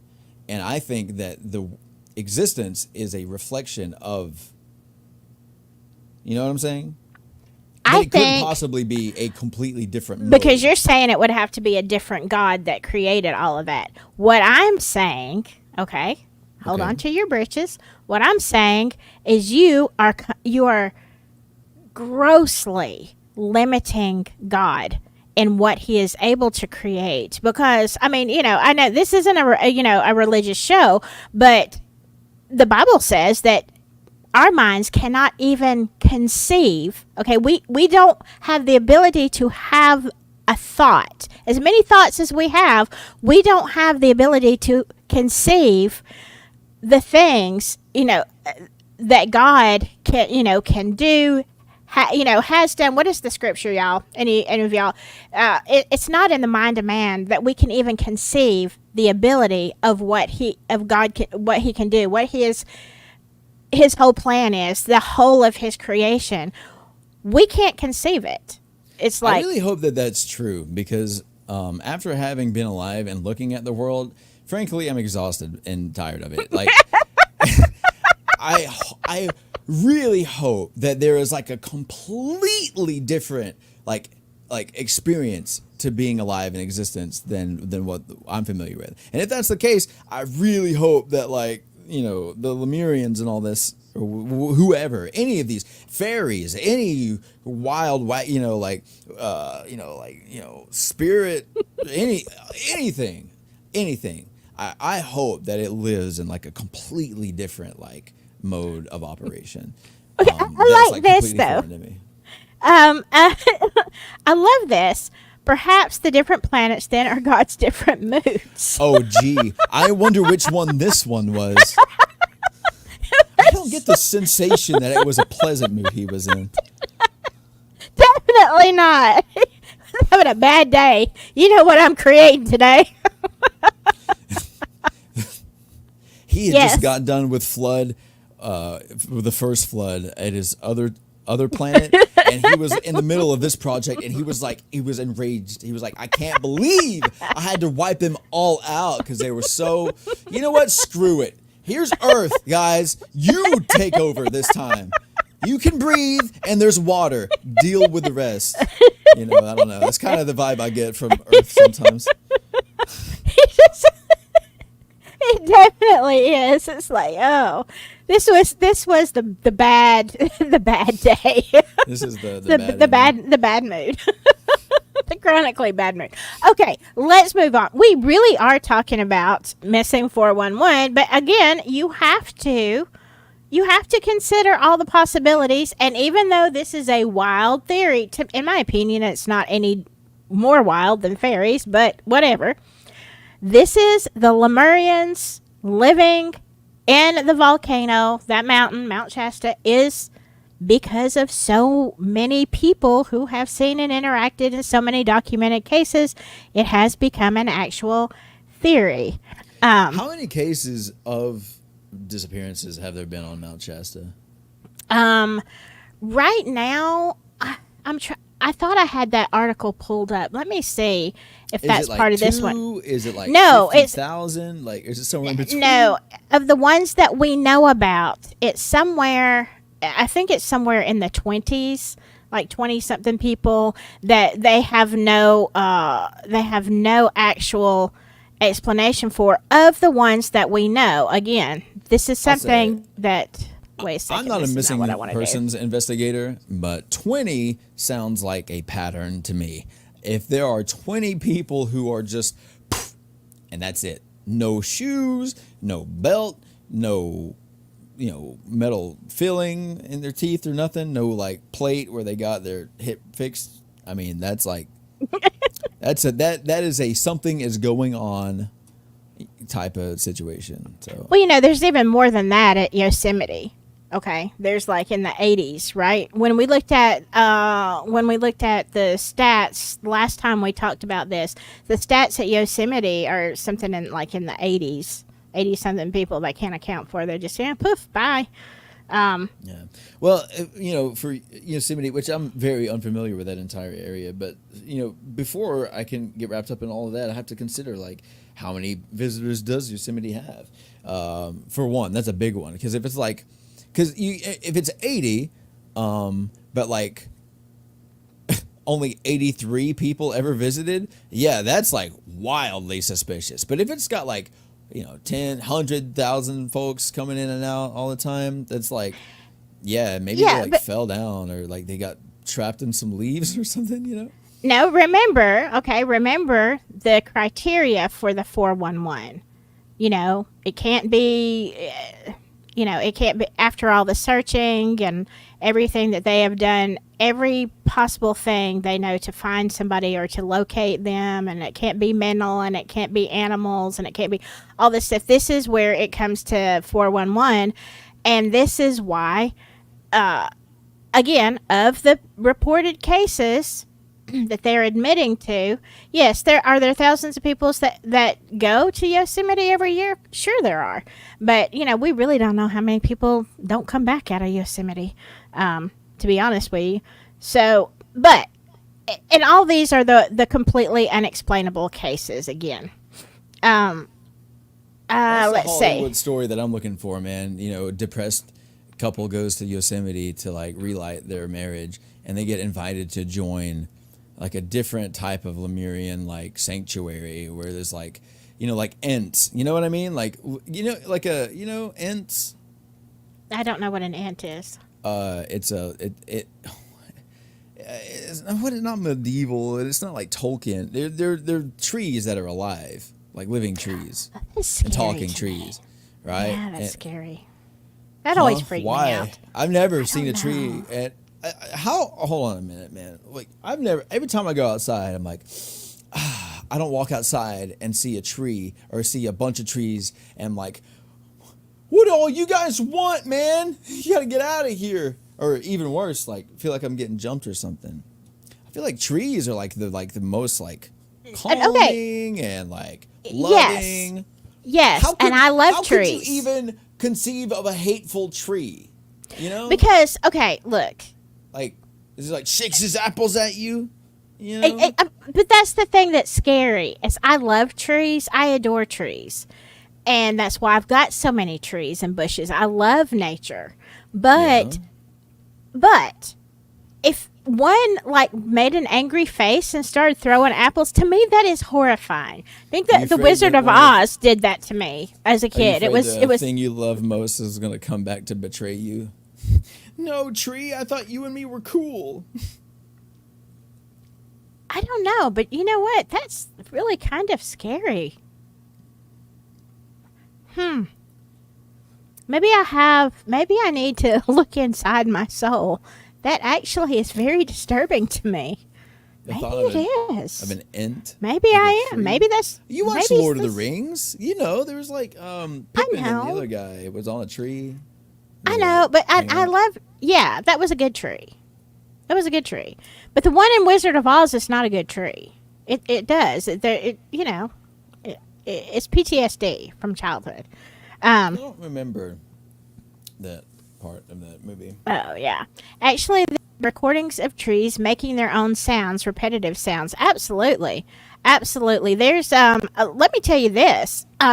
This was a crime case, and oh my gosh, this is like, whew, a long time ago, like over 20 years ago. There was a crime case in California where a woman was assaulted and unalived, and they did find she was under a certain kind of tree, and I believe it was in California. It was somewhere out west. And so they really felt like they knew who did it, but they had no physical evidence to tie this woman to their suspect. And so what they did notice is there was a certain kind of tree, like a whole patch of a certain kind of tree in this area. And, it was, of course, on her clothing, the little pods or whatever fell from the tree. And it just so happened that their suspect had those kind of pods in the bed of his truck. Now, their question was, can we say that this pod came from this tree? Do trees have DNA? Or do all trees have DNA? Do some trees have DNA? Is there a way to differentiate from one tree to another? Because if they could prove that that pod of a tree that just grew a lot of places actually came from that exact spot, they could pin this crime on him. And so they did a lot of research. It did take a lot of time. They had to go in depth to test trees for a tree DNA. Okay, it's not the same as ours, but what they did find is it is You're true looking- that what The word you're looking for is tree-na. Anyway, go on. Yes, Trianae. But they found something similar in these trees, and they, after time, said, "By golly," the scientists said, "Yeah, we never really thought to, trace trees this way, but hey, here you go." And they were able to prove that the pods from that were in the bed of his truck were from that tree and that tree only, could not be mistaken from the tree, 20 feet away or whatever. And so, yeah, he was charged and convicted of the crime. So I didn't know that you had Trianae. Okay. So, and this might just be because I'm tired, but the entire time you were talking about them, like, she was murdered. It was under this, there was an accident. She had an oopsie. And she was under a tree. Yeah. And they were like doing the swabbing for Trianae of this type of tree. And maybe it's because I'm just living in the day and age that we're living in, but I was so positive that you were about to tell me that they convicted the tree of murder. And I wasn't even going to bat an eye. I wasn't even going to be like, interesting. I was going to be like, figures. Sounds about right. The evil tree did it. I was thinking, bro, I already moved on. I was like, oh my God, do we have to worry about like an Entmoot, like tree gang wars? Like they've got like their territory with only these kind of trees, and she was like from that other, like she was over there with the weeping willows, man, and something. I don't know, dude. That would be a little horrifying. But trees are the point being that they make sounds and stuff like that. I wish I could pay someone to hit me sometimes.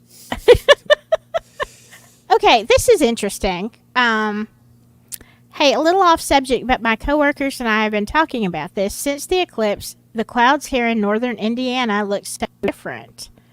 I was actually looking at the clouds yesterday. They look marvelous in Alabama right now. And I have not noticed any sometimes the dark clouds around here look dirt brown around the edges. Huh. I've had sleep. You know what, though? I'll tell you this, Samantha. I've had sleep deprivation since the eclipse, for sure.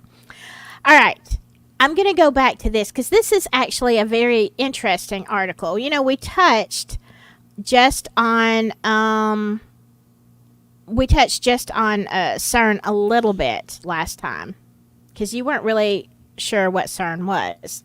True. I think I'd actually heard the name before, but I don't know if I'd ever because you fellas seem like real concerned about them folks doing. Yes. Well, there's so much on CERN, but if you want to really look at some interesting stuff, go on TikTok and put CERN in there and see what you get. I will not do that. I do not trust any information I've ever gotten from TikTok, even one time. It's always for views, and it sickens me, and it is not. Anyway, sorry. Well, but my grievance with capitalism and the mindset it creates. Anyway. Well, but some people do have some interesting things to say. Okay. CERN basically, it'll get into what CERN is, but they basically collide particles. Hold on. I lost my hearing. Oh, there you are. Okay. They're colliding. It's a particle collider, but they do so much more than that. So they're talking about creating portals to alternate dimensions. Now, like I do, by the time something actually hits the news, it's been going on for a long time. Yes, sir. So they're asking, is CERN causing collective mass delusion by creating portals to alternate dimensions? And they're also talking about, is this creating the Mandela effect, which really doesn't have a whole lot to do with Carl Landers. But you know what's funny? Just the way the title is worded. I swear, I wake up like once a week. Scroll back up to the title, real quick, if you would be so kind. Yeah. I like once a week.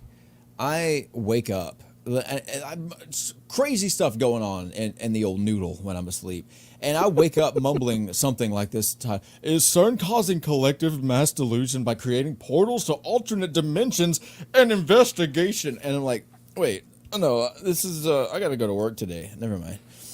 It's just such a strange sentence. It doesn't, if you're not like accustomed to it, right? Like if you're not like already on board with CERN, it's like, can we back up a moment and like portals and so many. Anyway, do you want me to read this then, or are you going to read it to me? Or I'm gonna.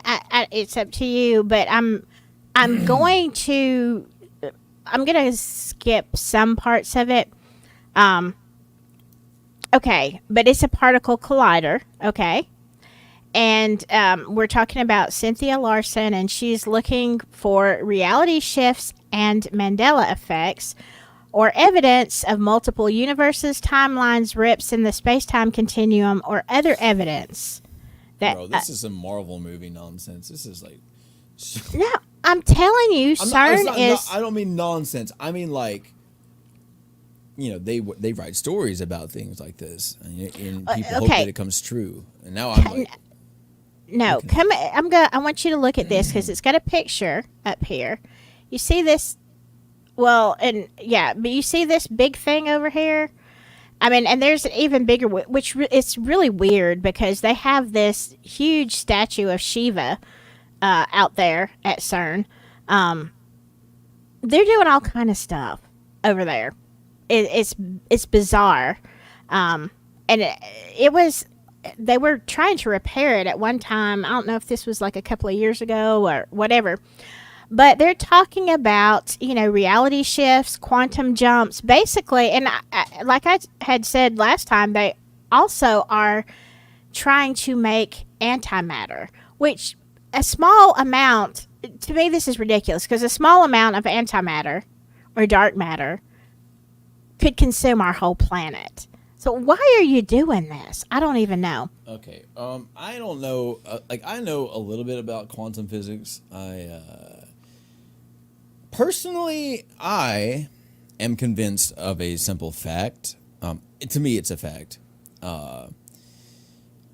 Where it concerns like dark matter or antimatter. To me, I don't think that there is such a thing as that.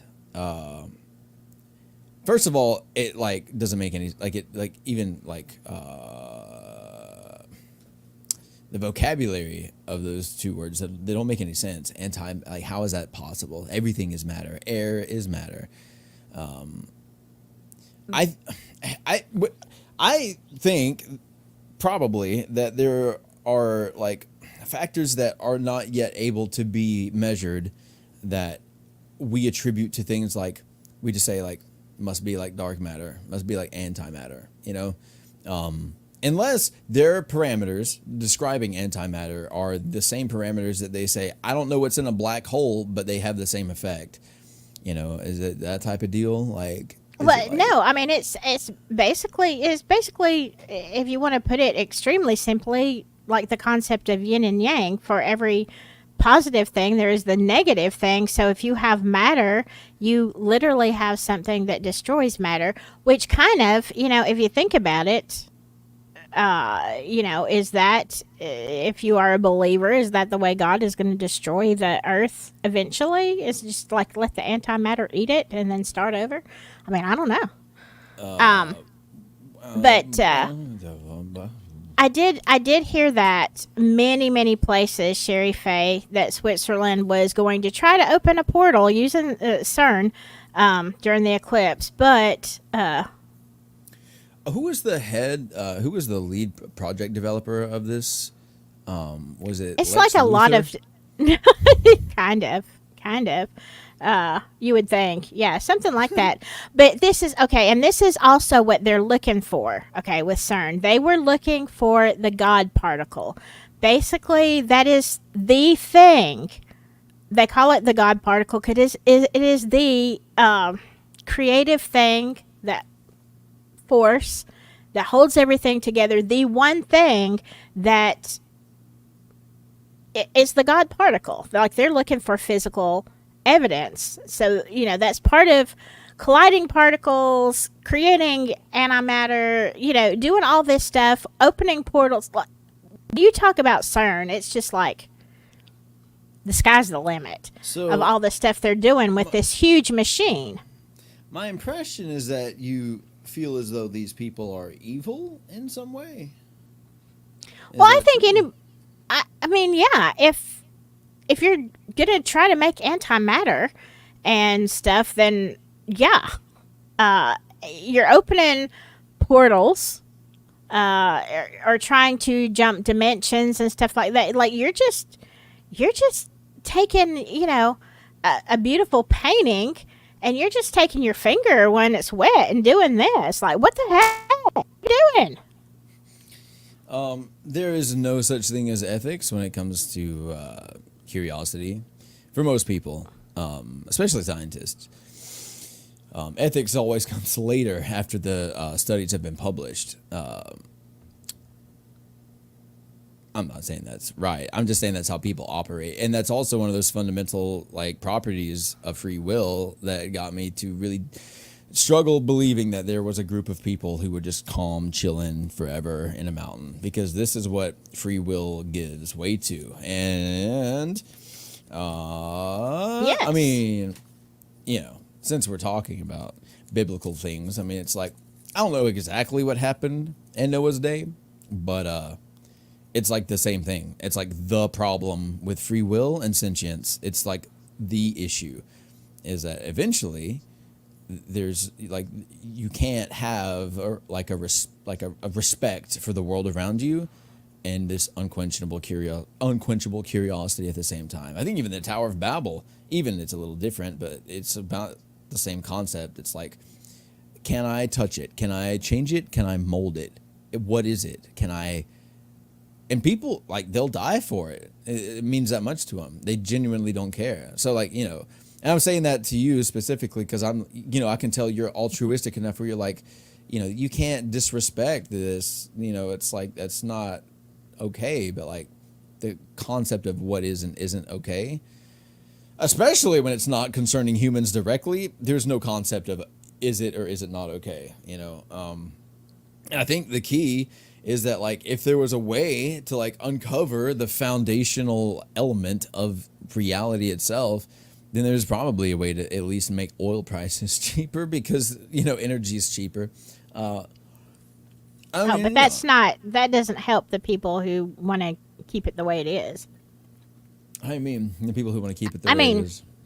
Could we find an alternative source and not have to use oil at all? Of course we could. Of course we could. We've already done it, but it's not profitable for the people who hold the purse strings, the people in power. So, Yes. But no, but they're saying that potentially with all these portals, disappearances of people, and one thing that they cite is the Mandela effect, which I'm sure everybody in chat probably knows what the Mandela effect is. But because some things are weird to me because I'm like, that's not a Mandela effect, but it's not in my reality.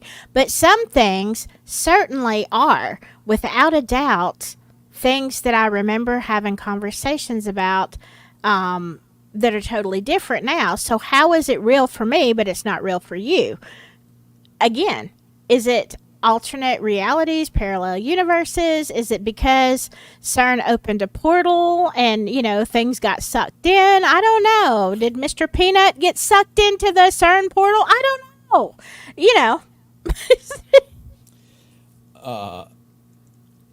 Okay. A few things. I want to know what you think they are trying to accomplish. I would like you to tell me what you think they're even trying to accomplish, especially if it has no relation to energy or anything like that. Another thing is, Hiawatha said it's God saying F-A-F-O. I don't know what that means. Yeah. Oh, yeah, you do. And one last thing is, Sherry Faye said, I think we did something right before the pandemic because the whole world went crazy in just a few years, and I think that was a largely like emotional experience for the world in general. But I can say, speaking as someone who lost everything right before the pandemic, like my standard of living, my world at the time, I lost it all. And then a few months afterwards, COVID happened, and there wasn't much of a shift for me at that time. I think it was like everyone getting wrapped up and being like, and it all happening at once, and no one being able to cope with it. It can certainly feel like that, but I don't know if I would like put too much basis on that, because I think things like the Mandela effect really could just like weave in and out, and us really have no. Okay, that brings like a what do you philosophical think? question. Okay, Then. Hold what up. do you think? That brings up a philosophical. Oh, well, okay, sorry, never mind. You go ahead. What do I think about what? Go ahead. What do you think the Mandela effect is, and what caused it? What do I think? What caused it? Yeah. What do you think is the basis, or do you believe in? Like, what? Tell me about your thoughts on the Mandela effect. I think that I have caught myself being wrong and misremembering things. I've caught myself so many times. I've learned that I can't always trust myself, and that I always need to double check. That when it comes to the concept of the Mandela effect, I simply go, I must have been wrong this whole time. So there's not one thing in that Mandela effect that you are 100% positive about. Yeah, but at the same time, like, I guess I just don't like, what is it? I don't respect myself enough in the way that I'm like, no, I'm right for sure. For sure I'm right. I'm just like, that's wild. I could have sworn, it's like, but I'm also the type of guy who will be like, I'll be holding a drink that I'm drinking, and then I'll go to take a sip of it, and it's not in my hand anymore. It's like outside somewhere. I'm like, so when it comes to Mandela effect, like I think the one for me is like Fruit of the Loom with the cornucopia. Cornucopia. Yeah. That's one that I'm like, totally. That was there. And Monopoly guy with a monocle, that's another one. But I'm just like, another thing is it's like, when it has to do with companies, they can just lie. Who's keeping them accountable? But then I'm like, yeah, but are there photos of before? Like, but who's taking pictures of their underwear? You know what I mean? Like, especially in like what, 1995. you don't photograph your own underwear? I don't. I typically wear it and don't look at it very much. Well, but there are things that are so deeply ingrained because of a certain event. The cornucopia is also the biggest thing for me, but that's because I remember being a little girl, and I didn't have siblings, so I talked to my mom a lot, and I remember her ironing and folding clothes and stuff, and I was talking about the label and the fruits, and I saw this weird looking thing, and I was like, what is this? Like, what is this thing? And she looked at it and she said, oh, that's called a cornucopia. And so I'm like, well, what is that? And so she gave me a whole lesson on what a cornucopia was at that time. That's the first time. So then when I get in school and, Thanksgiving, whatever, and they have these pictures and they have it, like, I know what that is. Like, I raised my hand. That's a cornucopia. And so it was so ingrained in me that these events happen, and then later on there is none. I'm like, what happened to the Horn of Plenty? What happened to the cornucopia back there? And people are like, what are you talking about? It's always been just fruit. No, it hasn't, because I never knew what that was until I saw it on some underwear. So, okay, let me pose a question then. Are you so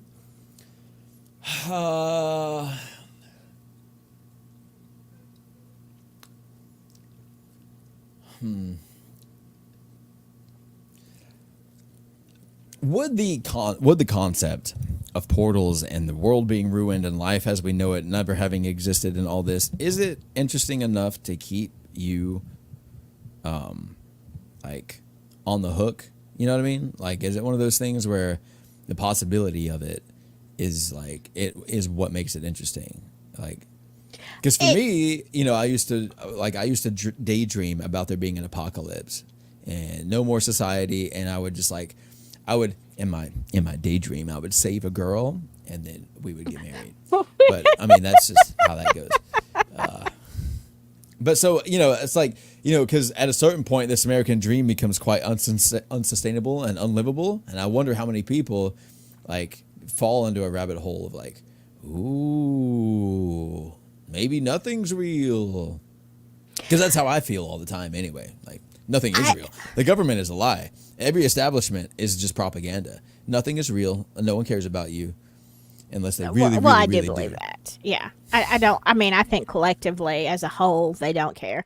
But the thing with me is, what bothers me about the Mandela effect is the things that they're changing and making, because I don't look at it as, you know, just a cornucopia on some underwear. I don't really care if it's there or not. It's that you are changing my perception of time and what I know. The other thing that bothers me so much is that the Bible, the scriptures have changed.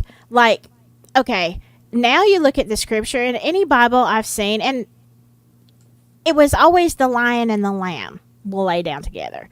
But it's not. It's the lion and the wolf. I mean, it's the wolf and the lamb. But yet you can go back to thousands of years and see artwork and stuff like that that depicts the lion and the lamb. Those pictures haven't changed, unlike a lot of the Mandela stuff. But it's like, I feel like they're messing with my mind. Because if you can convince me that the cornucopia wasn't there and that the Monopoly guy didn't have the monocle and all this kind of stuff, then what else can you convince me of? What are you going to sell me and try to make me think that what you're saying is true? The greatest lie ever told, that tomato is a fruit, and look at you all. You laid down and took it. Is it not a fruit? No. I mean, they say it is. They say a lot of things. But I tell you what, if I go to your restaurant and I order a fruit salad and I find a goddamn tomato in there, I ain't gonna be like, hey, thanks for the fruit salad. I'm gonna be like, why is there a tomato? Because it don't belong. I think that's what this whole thing was about. All the psyops was just to make tomatoes relevant and seem cool. No, I'm just kidding. All that's nonsense. Okay. No, man, honestly. Oh, go ahead. Go ahead. No, this is a thought. First rule of fictional time travel is always that you cannot change major events in the timeline. What if future is using the Mandela effect to try and change a cataclysmic event in the future? What about that? Hold on. Okay. First of all, Samantha Springman, you're on one. I love it. I love these things that you're saying.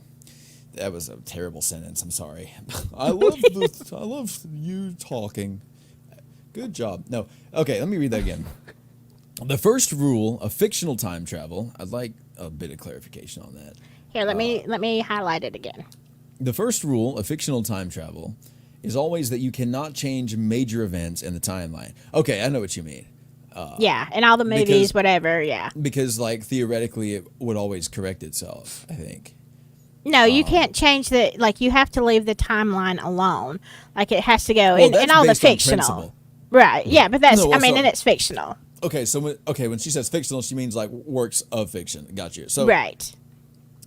The leading theory on that is that it always corrects itself back to the original. That, like, changing events creates, like, two different, like, universes that eventually, like, remeld and collide and recreate the same universe that already was, to a degree. In the same way with duplicates, one of them always dies. Like, if you go back into the past, one of you is a goner. But anyway, what if the future is using the Mandela effect to try and change a cataclysmic event in the future? I am having a hard time wrapping my head around what you mean specifically. Because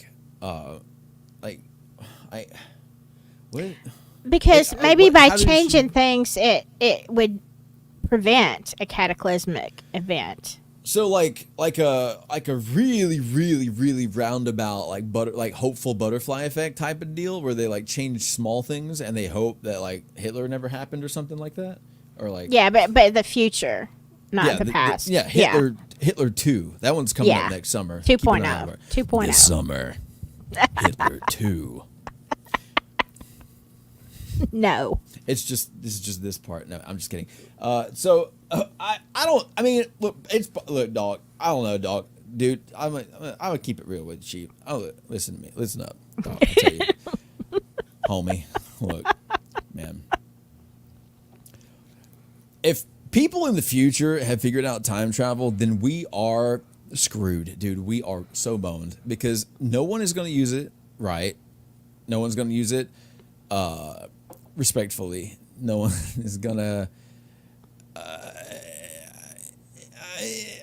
If there are people in the future trying to mess with the past, first of all, that's a confusing loop that I would need to think through to understand who actually initiated that change.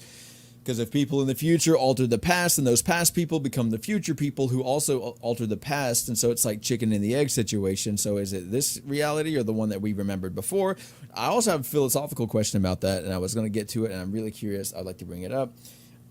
They now say anything that flowers and produces a vegetable from it is a fruit. Isn't that crazy? That is beyond crazy. That's insanity. Yes. As far as the future, man, folks, I just don't think so. I don't think that time travel is possible. I think that parallel, for one, let me just drop some knowledge on you real quick. Wait a second. Tesla proved it was possible. What, time travel? Yes. No. That's a load of cod swallow, and I'll tell you why. I'll tell you why right now. Okay, you tell me why. If I could travel into the past, any amount of time, like literally any 30 seconds, a minute, 10 years ago, you know where I'd be? Where? Dying in outer space. The planet moves at like 45,000 miles an hour, spins even faster. I would be inside the crust of the earth or dying in space. Time travel is not possible because there is another triangulate. It is not like, we're not in a bubble, brother. We're in outer space. All of space is moving. Anytime I remove my body from the earth or take it outside of the time loop, I die in space. That is the only acceptable answer. So to actually try to change things in the past, it's impossible. There's no way to triangulate that location either. It is because time doesn't actually exist as we understand it. It just doesn't. We're just How in do you a. mean like that? Like it just like doesn't. It's like time. Time is a linear thing that we experience here on Earth, but outside of here, like it is 100% possible to time travel because you are thinking in confines of time and space, but really you can step out of that. I mean, we don't know how, but outside of time and space, you can go backwards and forwards. Like you can go anywhere. Time is a man-made construct. Listen, dog. Listen, I got the whole demonstration. I got the whole demonstration. Oh yeah, you can take a piece of paper and you can fold it over, and then you have a wormhole. Like, dude, I get it, right? But like, the passage of time is real. It can be manipulated with gravity, with a lot of things. But the passage of time and the previous locations and current locations and future locations of things and events, all of it, like, it's not really like, when you say it's possible, like maybe mathematically it's possible, but logistically it's not possible. It's so unbelievably unfeasible. Not only is the Earth spinning and rotating around the sun, but all of space is changing, moving rapidly, all over the place.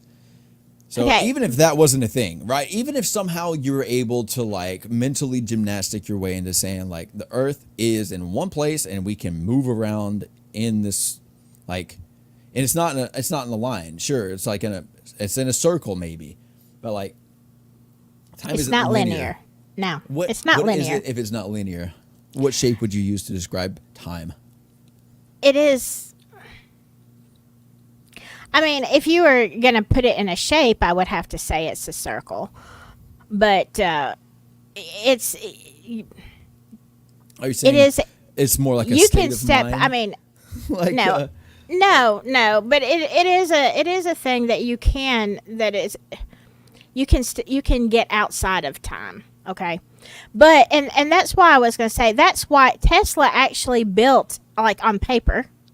He had the whole construct of how you would time travel, which is why people came in and, raided his apartment and, I mean, took everything he had. Tesla had a horrible life, by the way.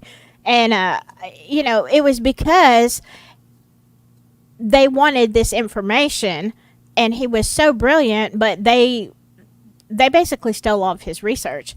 I don't think that there is, I mean, you have to bring the religious aspect in there, but especially when you do, there is no such thing as time other than the space that is in our heads that we live in. that Because we perceive as the passage that we of time? that we perceive, but it's not really linear, and it does fold over, and it can fold over on itself. And where was it? They said mathematical equations are what astronomy was built on, which is an accepted fact. Like, okay, so I'm reasonably tired. It's difficult for me to extrapolate and imagine quite to the extent that you're asking me to, but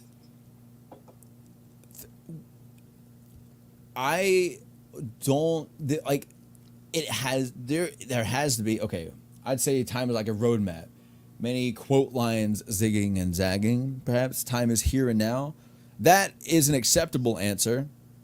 But that's also fundamentally untrue if you believe in time travel. So it's like catch-22. Like if time is only here and now, then okay, yeah. But if there is time travel and there's a time that is not here or now, if it's yesterday or tomorrow, then that is fundamentally time travel. I will say, especially like socially or like philosophically, like the only time that matters or the only time that does exist is right now, because that's the only one that you have influence over. Tomorrow isn't guaranteed. You don't know what's going to happen. Yesterday doesn't exist anymore. It's gone. But there are things that are very easily measurable using time, as and not just like measurable in the way. That's actually the worst way to put that. What I mean is that the same reason I said before why I believe in angels and why I believe in this or that and the other is because I don't allow myself the luxury of going, that sounds nice, and then just believing in that. Because if you say that time travel is possible, but that time is not linear, there's a lack of foundation. Like there's a lack of like how, like I know that time is manipulatable, but the way that you guys are putting it is if it's impossible to understand, but it has to have a form, has to have some sort of function. It actually has to be tangible in some way for it to exist. And they're also, fundamentally speaking, as far as everything else that's ever been recorded in existence, it also has to be mathematically correct as well, which you say that Tesla had it figured out, which is great, but I don't have like the source on it, and I don't have like, what he was actually thinking. I didn't get to read his notes, and I didn't see a documentary about it. But if it is possible, there is still that issue that where the Earth is, it is not in the future or in the past. It is in a different location. So time travel always yields you to being dead in space.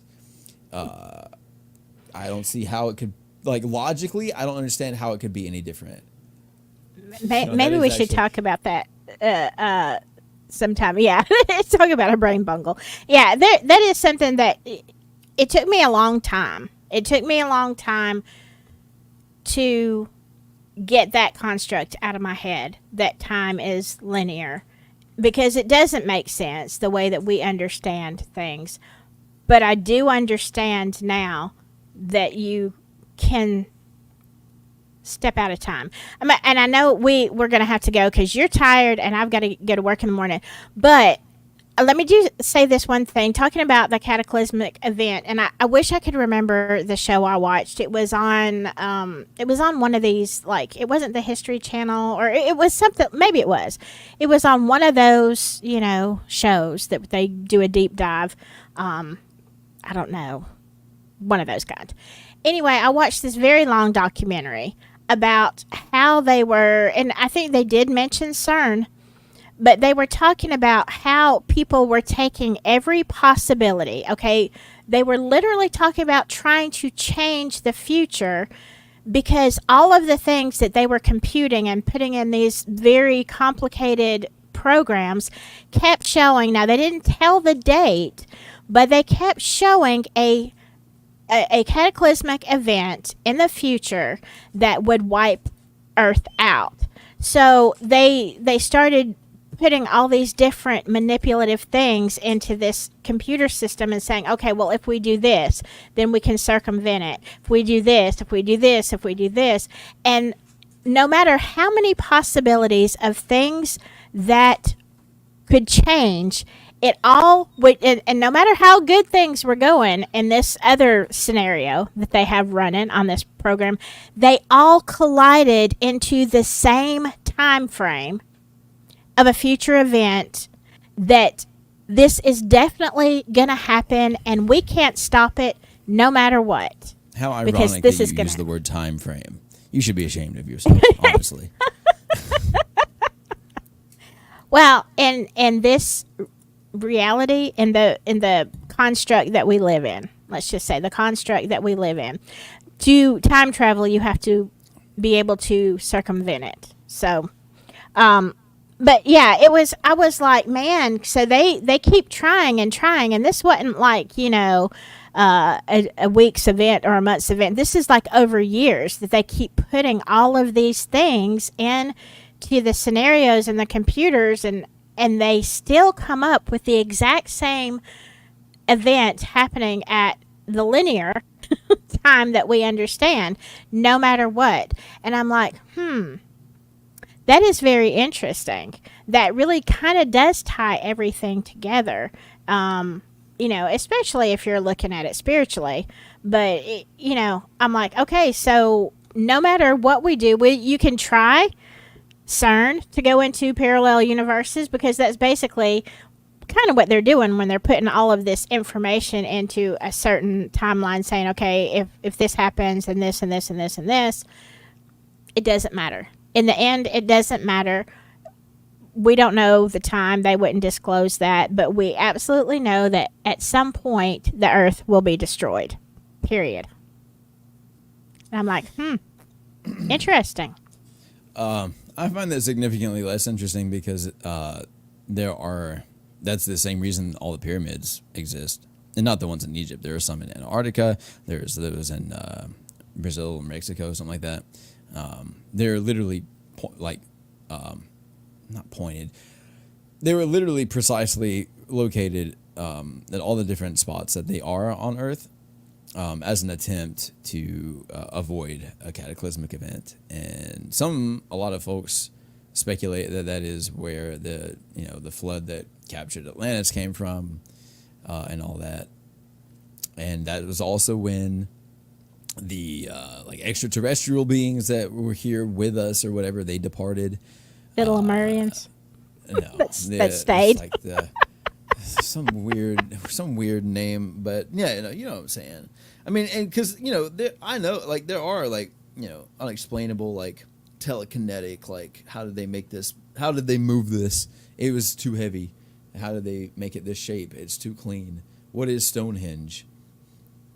I can't stop thinking of Stonehenge, but the Earth has already been through this. If you look through like ancient civilizations and like the things that they worshiped, the things that they cared about, and you look at like the timelines of the way everything was described, and you look at like the technology at the time they must have had, which at the time then I believe they had like a very much stronger like spiritual type of science than we have like Newtonian physics, which are literally quite just physical sciences. But and then there's that whole thing that people think, oh, the Big Bang is actually the collapsing of a previous universe, so it might have something to do with that too. And if all that's true, then what are we here for, you know? Or is it because if like all these different universes and all this stuff exists, then like there's got to be more to it, surely. Oh, you know what I mean? Definitely. But then you're going off on a lot of different spiritual tangents, which I mean is fine to explore. But yeah, I mean, I just coming down to missing 411 and all the possibilities. The reason that they do this is because they have completely exhausted all rational explanations of things that could have happened. So, then, you go and you have all these people who have spoken to the Lumerians, and then you have the many disappearances. And again, like Carl Landers, his friends, it's not like, they were in the tent playing cards and not paying attention to him. I mean, they're doing their thing here, but they're all going to be going up there. He just went up to this certain place 900 feet away first. Disappears. Vanishes, his gear, everything, never found. And when you have a lot of even more interesting things, disappearances than that. It's just that's a very famous one. So, yeah. Did they check the bathroom for Carl? I think no. Also, there's also a very, very simple solution to find out what's happening to these people. If it happens to 80 people a year, Yosemite, for example, or not a year, I guess, but like total, you said 80 something, yeah. Anytime someone enters the park, just give them an Apple AirTag, and then when they leave, they can turn it back in. And then it should be pretty straightforward. Like, but if they fall into a parallel universe, okay. And then here's one last thing. One of the things that I love, and I'd like to do a whole live on it because it's so very interesting, and that is the glitches in the Matrix. Those stories that people have lived, and even I had a glitch one time. It's like it's completely unexplainable. So again, are you looking at parallel universes? Are you looking at are you looking at portals? Did you just like get sucked into somewhere else? And I mean, I don't know. Because my glitch in the Matrix, I'm like, I could have went through a portal. I don't know. Listen, I think, maybe everyone feels so like uneasy, uncertain, like, unstable, not because of COVID, but because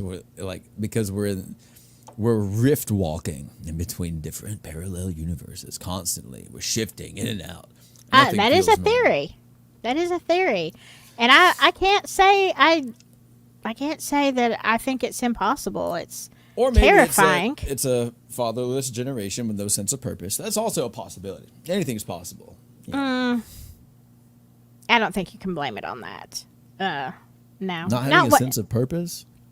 Oh, yeah, that. But I'm talking about the actual glitches and stuff. And there's some stuff that's, like I said, I've experienced one that's completely unexplainable, and I wasn't by myself, so I had a witness to this whole thing. Kind of like, the last time you were talking about how one of your friends he was in the woods, and he walked down the hill. He saw some kind of ritual going on, and then, he went to take a step, and then he was all the way back at the top of the hill. That to me is a glitch in the Matrix. Well, Completely unexplainable. what if COVID was actually the Earth entering a wormhole in space? Would that make COVID the disease space AIDS, or is that something different? Space AIDS. Yeah, I don't. It's No. I don't know, but I know everybody is getting sleepy, and now I'm going to have to change the whole description of this because I knew it was probably going to go who knows where. But anyway, see, now you are privy to the conversations that Brain Bungle and I have just normally. We get off on a tangent, we start talking about something very normal that's going on, and then it ends up here. And by the end of the conversation, it's usually me that's grabbing my head and saying, okay, I can't. Like, I gotta stop. My brain has been twisted too much tonight. I just can't go any further. I'll tell you what keeps me sane. If institutions, if like foundations of power, if every restaurant is everything is propaganda, everything is food, everything whatever. If none of it matters, none of it's real, and the fabric of reality isn't real, which it very well may not be. There is still an underlying purpose to everything, right? Like, it doesn't matter to me what if this is literally a matrix where nothing is real, that also doesn't matter to me. Because it's like, no, it doesn't matter to me either. Yeah, I mean, there's more to. So let me end on the question I was going to ask earlier. Okay, this is a very important thing to consider, and I'm going to be considering it at least for the rest of the night. How is it possible? And really think about it. How is it possible that within ourselves, our consciousness or our soul, if you will, whatever makes us us, how is it possible for the past or whatever to change, or like the cornucopia, like the Mandela effect, like all that stuff? How is that possible to maneuver in and out? How are like different realities able to phase in and out? But I am the unwavering filter. My consciousness or my electromagnetic field and all this that like comprises of me, that makes me me, my aura, whatever, my whole existence. How is it that that's the stable part of this whole equation? You know what I mean? Like, how is it that I remember it being different if it changed? You understand Because what I'm if you saying? went into a parallel universe, you would still be yourself, but you would be living in a world that was almost perfect to what you know, but not quite. But not everyone's experience is the same. True. And you could say like we're shuffling around in here and like in different slides of a binder, and all this. But I personally think the answer is a lot more profound in that who you are is actually the who you are and who you're to be is the stable portion, is the important part of this. Yes, I agree. I agree. Yeah. That's why I don't have Yeah, you're not tied the external universe. That right. Who you are and your core existence is the experiment. It is the core. It is the filter that everything else goes through. Yeah. That's why I don't have a problem with when people say, are we living in a matrix? Is this a computer simulation? It doesn't matter to me if it is or not, because I think at the end of the day, what is important is the evolution of our soul. And does it matter if the grass that I lay on is real or I just perceive it to be real because I'm in a matrix? It doesn't matter. It's who I am as a person and my evolution and my end that's going to determine the rest of, eternity. Is that the way I should say that? So yeah, I don't care one way or another. But yeah, I'm glad you I'm glad you found this interesting, Hiawatha. This is one of these things that you can talk forever on stuff and hypothesize, but